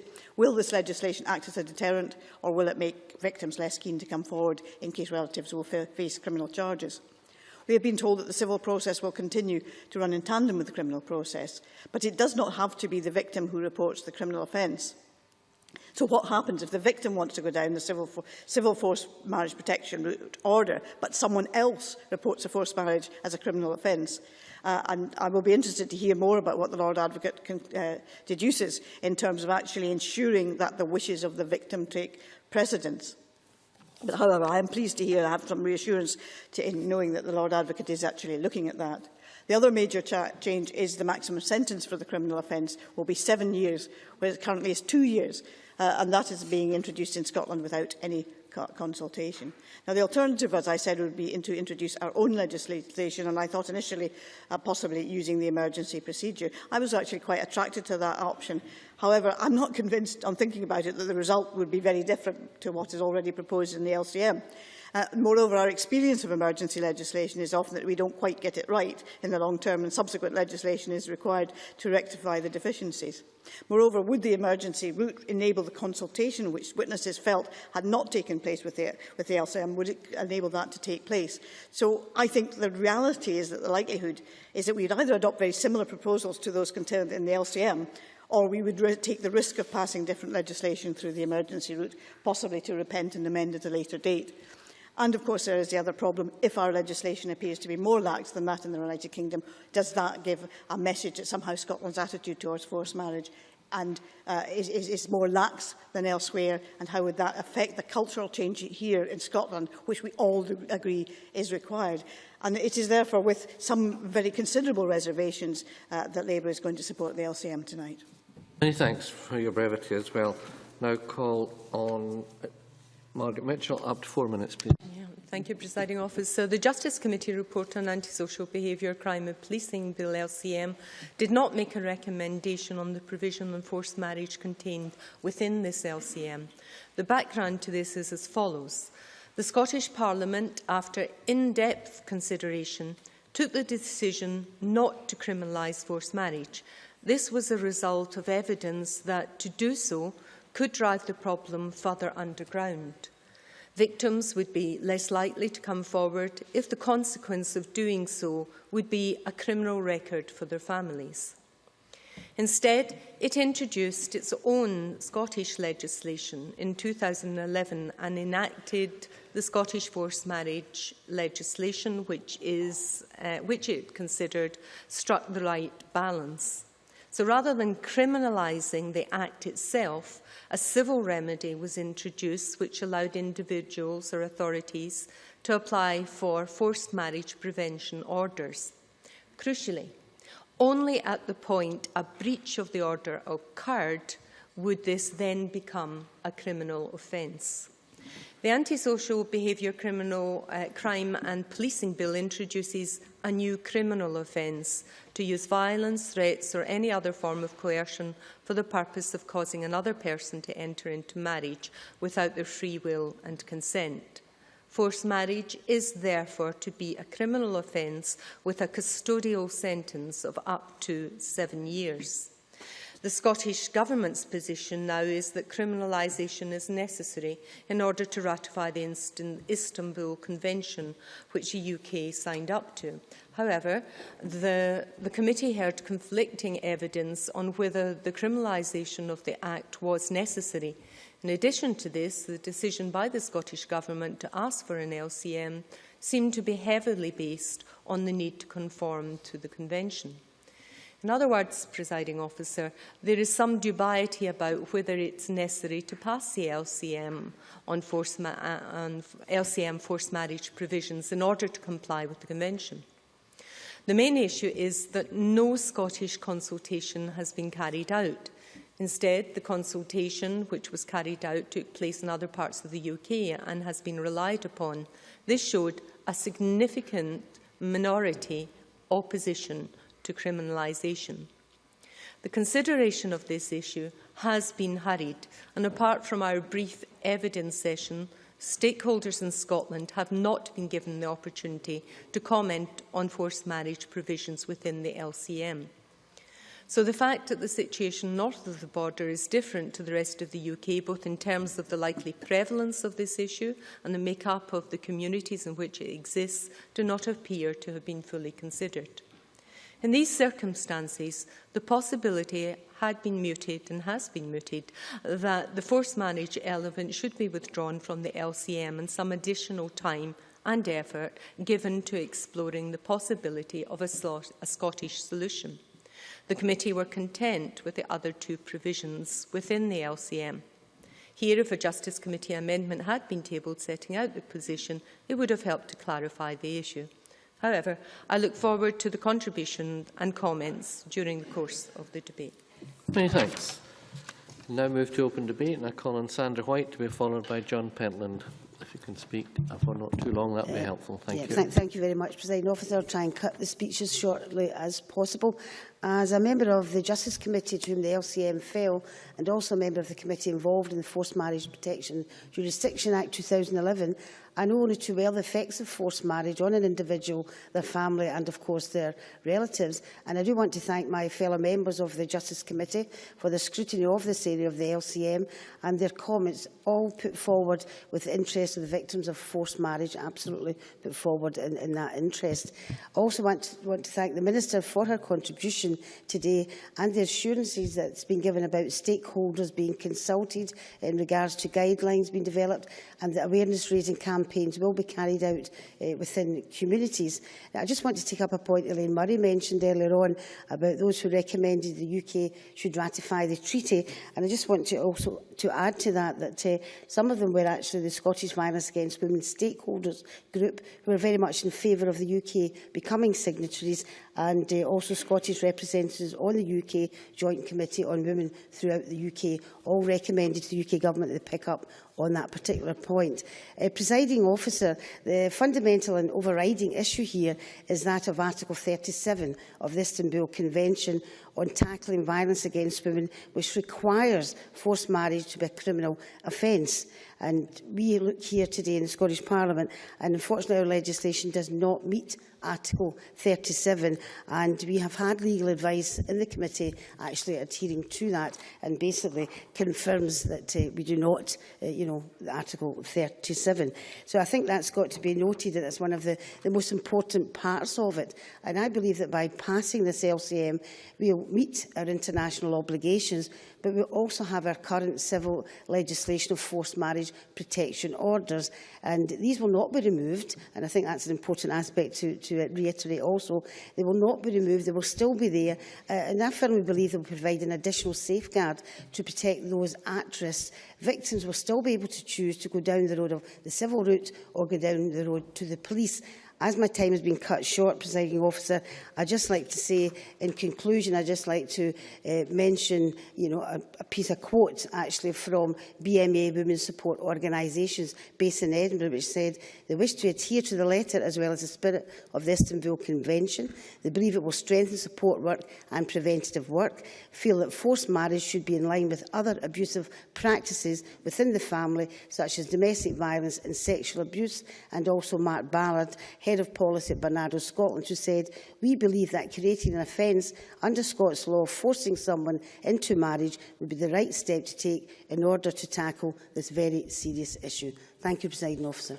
And thank you. Now call on John Pentland to be followed by Christine Graham.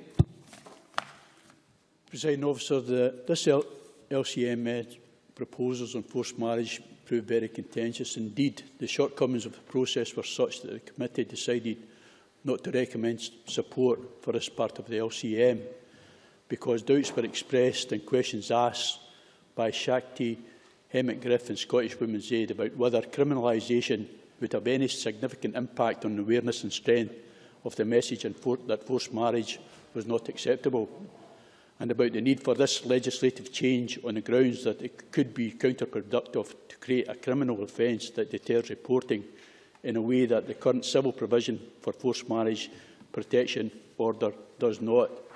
This means that victims could be put off seeking protection orders and annulments because of their reluctance to see their families criminalised. Indeed, this was the conclusion when this matter was considered previously. However, despite these reservations, there was a strong case put forward to support the LCM on the grounds of international obligations and consistency of approach with the rest of the UK. On the issue of consistency, opinion was divided regarding sentencing.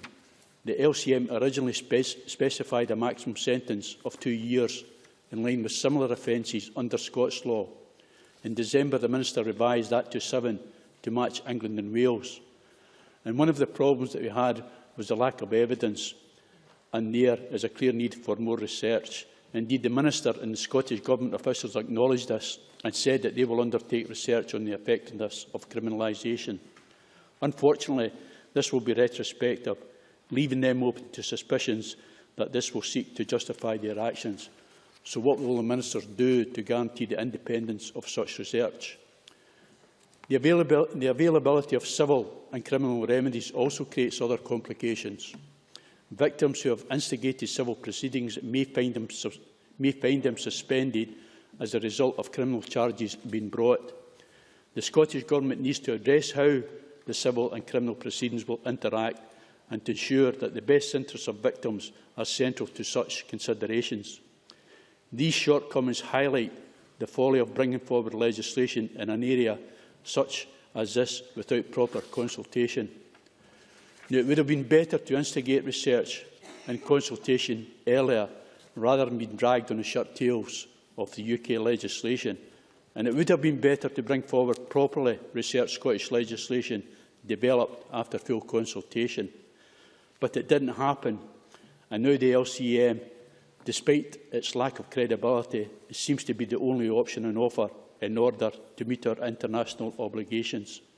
These are important, so I will support it, but for the reasons outlined above, I will be doing so with reluctance. Many thanks. I now call on Christine Graham, to be followed by Malcolm Chisholm. Thank you, Deputy Presiding Officer. Can I say that it was the committee that requested time for this debate, and I thank the Bureau for allowing us, because across all members of the committee there was concern about the lack of evidence taking based on the flawed, and it's an extremely flawed process, when LCMs on substantive measures come to the Parliament. Now, that's not the government's fault. This is the LCM process, and I think the government was between a rock and a hard place, but that put the committee representing the Parliament's scrutiny of this LCM also between a rock and a hard place, because this is an LCM following on a previous LCM to a bill for England and Wales, which is the Anti-Social Crime and Policing Bill.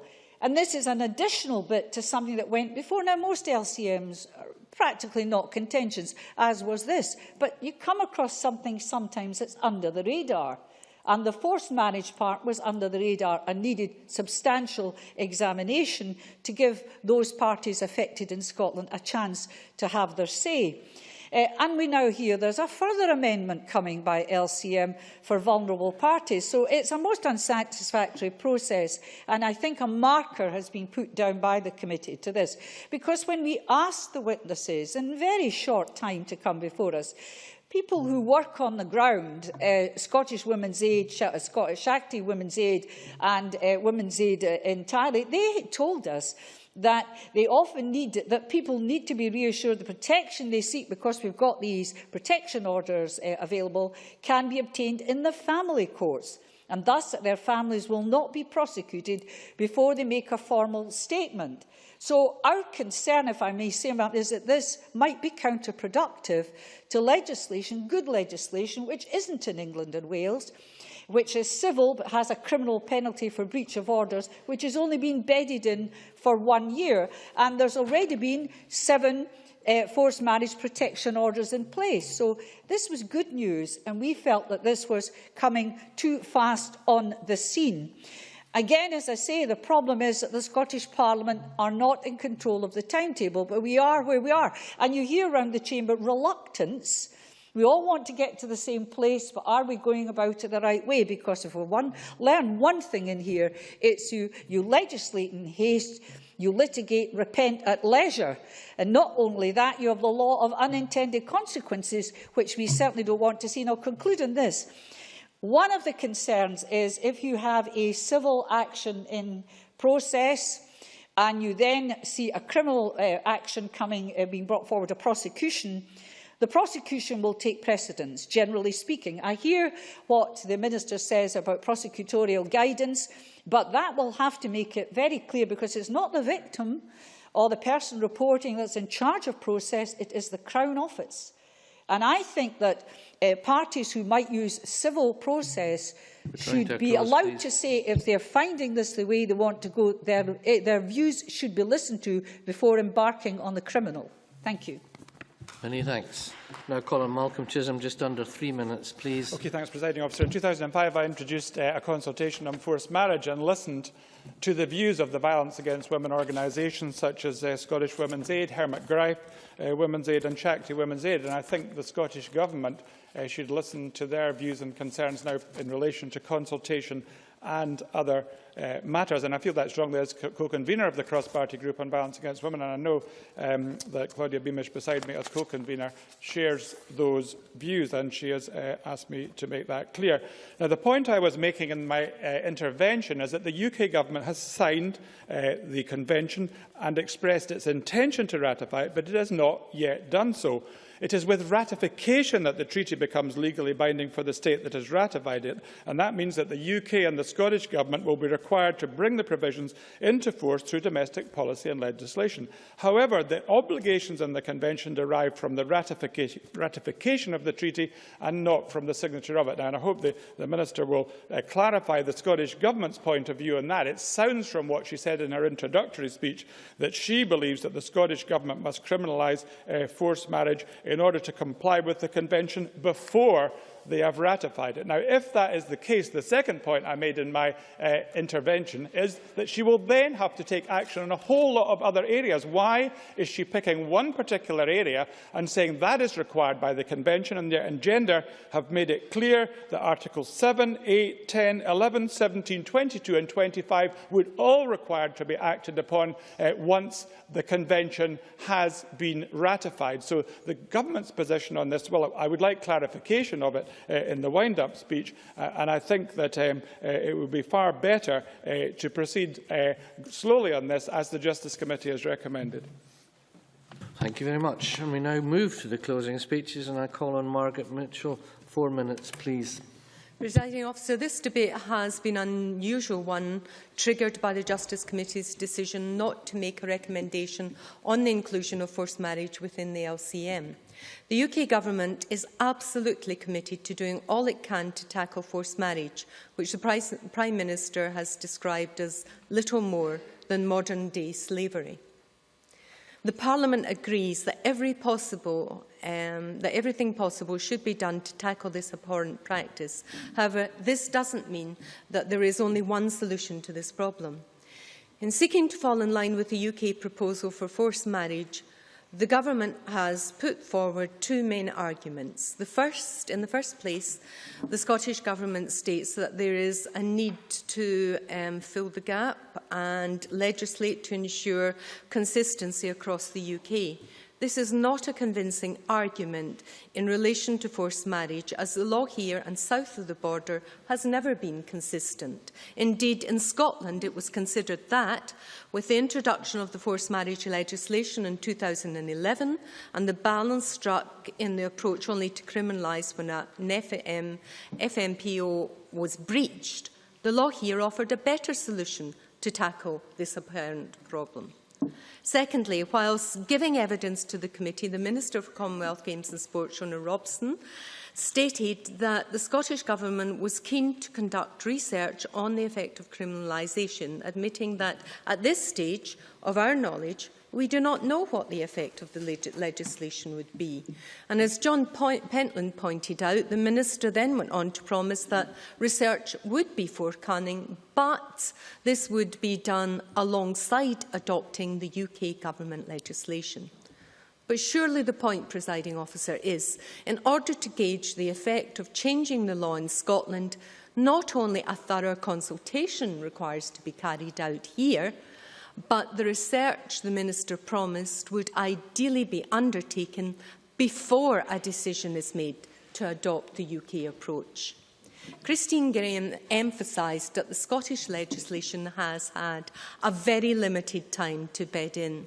This, coupled with the conflicting evidence which the committee heard on whether the current approach to forced marriage in Scotland satisfied the requirements under the Istanbul Convention, would, I suggest, have made it not unreasonable to take some time to look at this whole important issue again, especially in view of Malcolm Chisholm's comments today in the debate about ratification.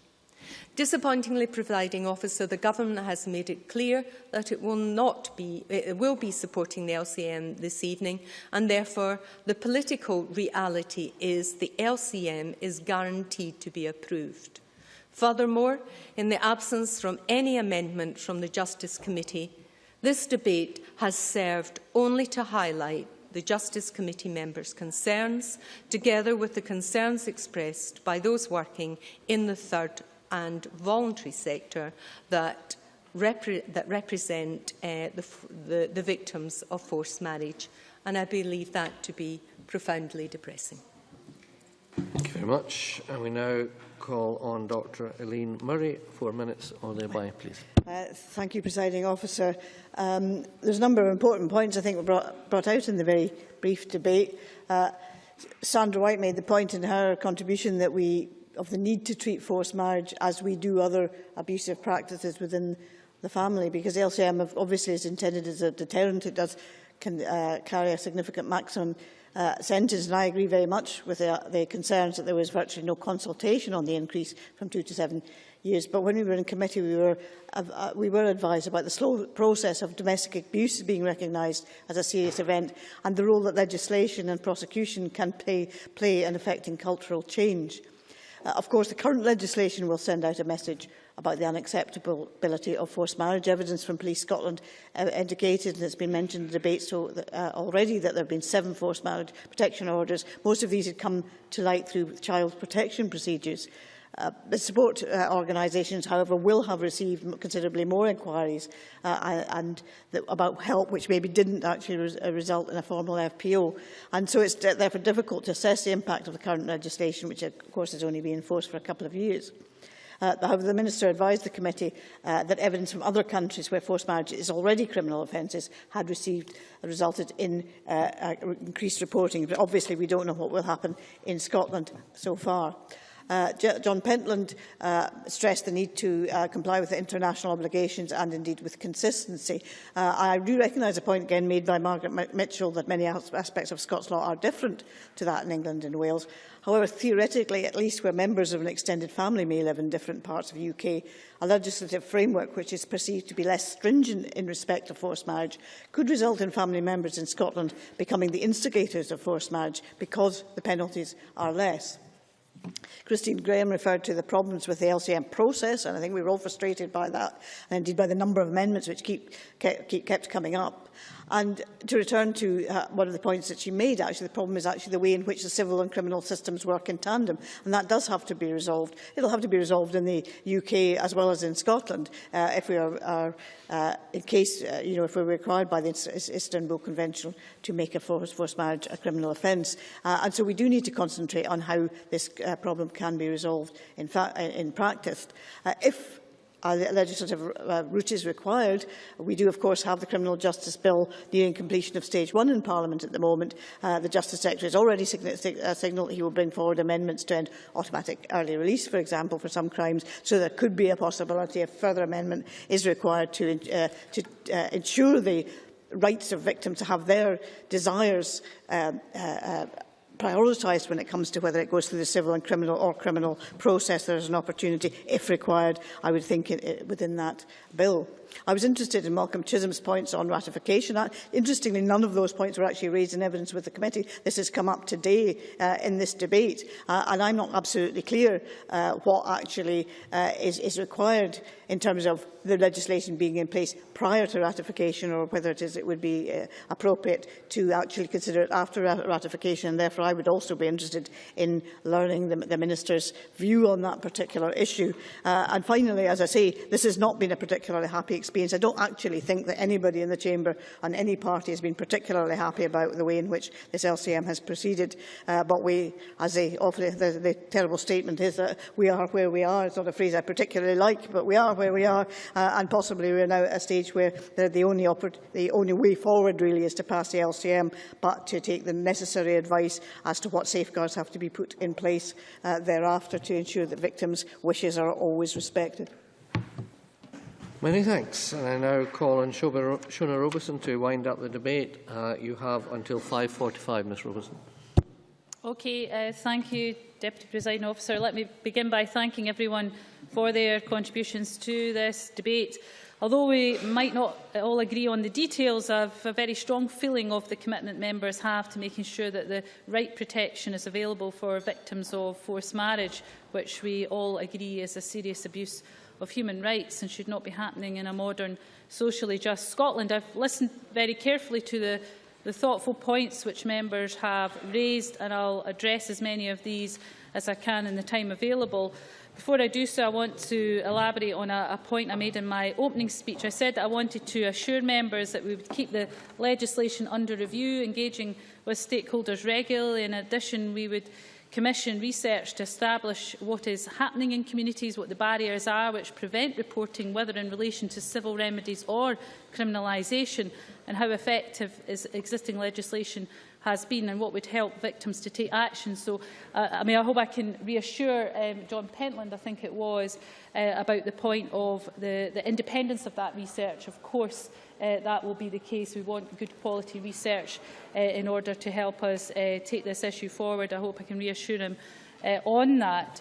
And I think the research will be useful going forward to help us identify potentially what further action we may need to take in relation to policy or practice in the future, because we know that legislation is of course only part of the answer and won't eradicate forced marriage by itself. Guidance, training, education and awareness raising are vital too, so we will continue to work with stakeholders such as Scottish Women's Aid, Shakti, Amina, Salalia on these matters and ensure that the adequate resources are there to take that forward. I want to turn to some of the points made in the debate. I certainly welcome Elaine Murray's support, obviously with the reservations for this LCM. There has been a number of issues around ratification. I'll come on to that when I come on to Malcolm Chisholm's point in a moment. Margaret Mitchell mentioned the issue of some of the third sector views, but of course there have been other views given by third sector organisations. The head of policy, Bernardo Scotland, Mark Ballard, said that we believe that creating an offence under Scots law of forcing someone into marriage would be the right step to take in order to tackle this very serious issue. Alison Davies, the manager of Sahelia, said that they wish to adhere to the letter as well as the spirit of the Istanbul Convention. May I accept there are mixed views, but mixed views there are. There's not just views on one side of this debate. I think the important thing is to agree that, that the organisations across those different views will certainly be involved very much in taking this forward. Yes, Margaret Mitchell. Thank the Minister for taking an intervention. Is the point not, Minister, that there is time, especially with the information Malcolm Chisholm has supplied today, to look at this again and to see if there's a possibility that a Scottish solution could be found that would comply with the Convention? Minister. Well, I do find it slightly ironic, given the UK Government's very clear position on this. But let me say on Malcolm Chisholm's point on ratification, the UK cannot ratify the Convention until the provisions of domestic law are compatible with the Convention. So it's chicken and egg. We have to be compatible in order to ratify. Now, the Prime Minister has said that he wants to do that as quickly as possible. I would hope, given it's her Prime Minister, that she would agree that this place should also seek to do it as quickly as possible. Well, very briefly. Malcolm Chisholm. On the legal advice, it's not the legal advice that Scottish Women's Aid have received. But if that is the view that she takes, what about the other point that I made, that there would be action having to be taken in at least 7 other articles of that convention? So what's the Scottish Government's response to that? Well, Minister. At the moment today, we are looking at the issue of forced marriage. We are very clear that in order to ratify the Convention, we require to criminalise forced marriage. The issues of the other articles are other articles. This is about forced marriage and an opportunity through this LCM to do something about it. I actually believe very strongly it is the right thing to do, not least because of the public message that it sends out that we will not tolerate the issue of forced marriage in Scotland, and by making it a criminal offence, I think that sends out a very, very clear message indeed. Turning to some of the other points made in the debate, I think it's very important that we recognise the role of the organisations concerned, and I again will make the commitment that to work with Scottish Women's Aid and others to ensure that the awareness is raised among communities, because I think, as other members have said, it's not just about legislation, it's about how we take forward that message to the public, and I can certainly give reassurance on that point. There's been also a lot of discussion about the relationship between civil and criminal procedures, and of course both would be open to people, but we should bear in mind this important point, that the criminal law looks at the criminal offence that has occurred. The civil remedy looks at potential issues that may arise, and the Forced Marriage Protection Order, of course, is about something that may happen and providing that protection. And I think people have to understand the distinction between those things. But the Lord Advocate, as I said in my opening speech, has agreed to look at these issues and the issue of the public interest test, because at the end of the day, we must keep victims very much at the centre of this and make sure that the legislation going forward and the implementation of that and the awareness raising within our communities keeps victims and potential victims at the heart of that.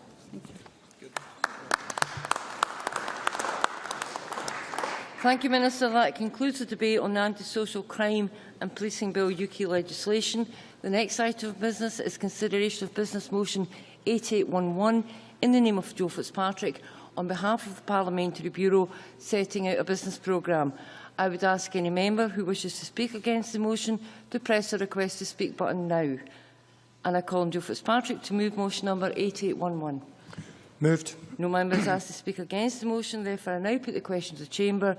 The question is that motion number 8811 in the name of Joe Fitzpatrick be agreed to. Are we all agreed? The motion is therefore agreed to. The next item of business is consideration of a Parliamentary Bureau motion. I'd ask Joe Fitzpatrick to move motion number 8813 on the designation of a lead committee. Moved. The question on this motion will be at decision time, to which we now come. There are 3 questions to be put as a result of today's business. The first question is that motion number 8794 in the name of John Swinney on the Budget Scotland number 3 bill be agreed to. Are we all agreed? Yes. The Parliament is not agreed. We move to a vote. Members should cast their votes now.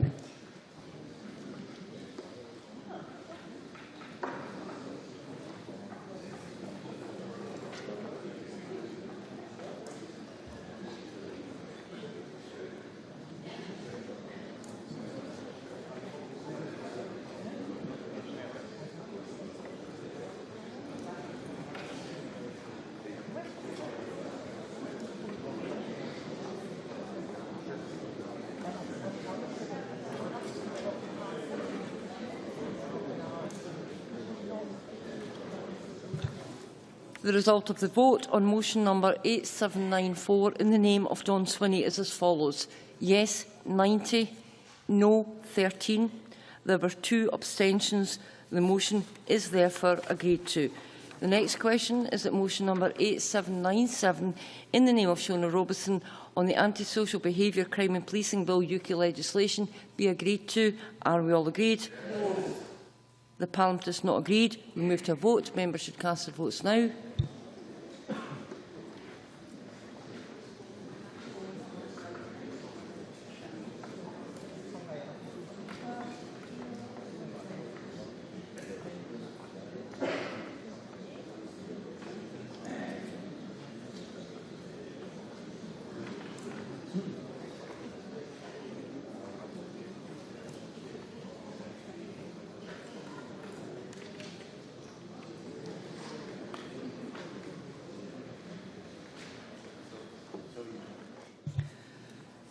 The result of the vote on motion number 8797 in the name of Shona Robertson is as follows. Yes, 101.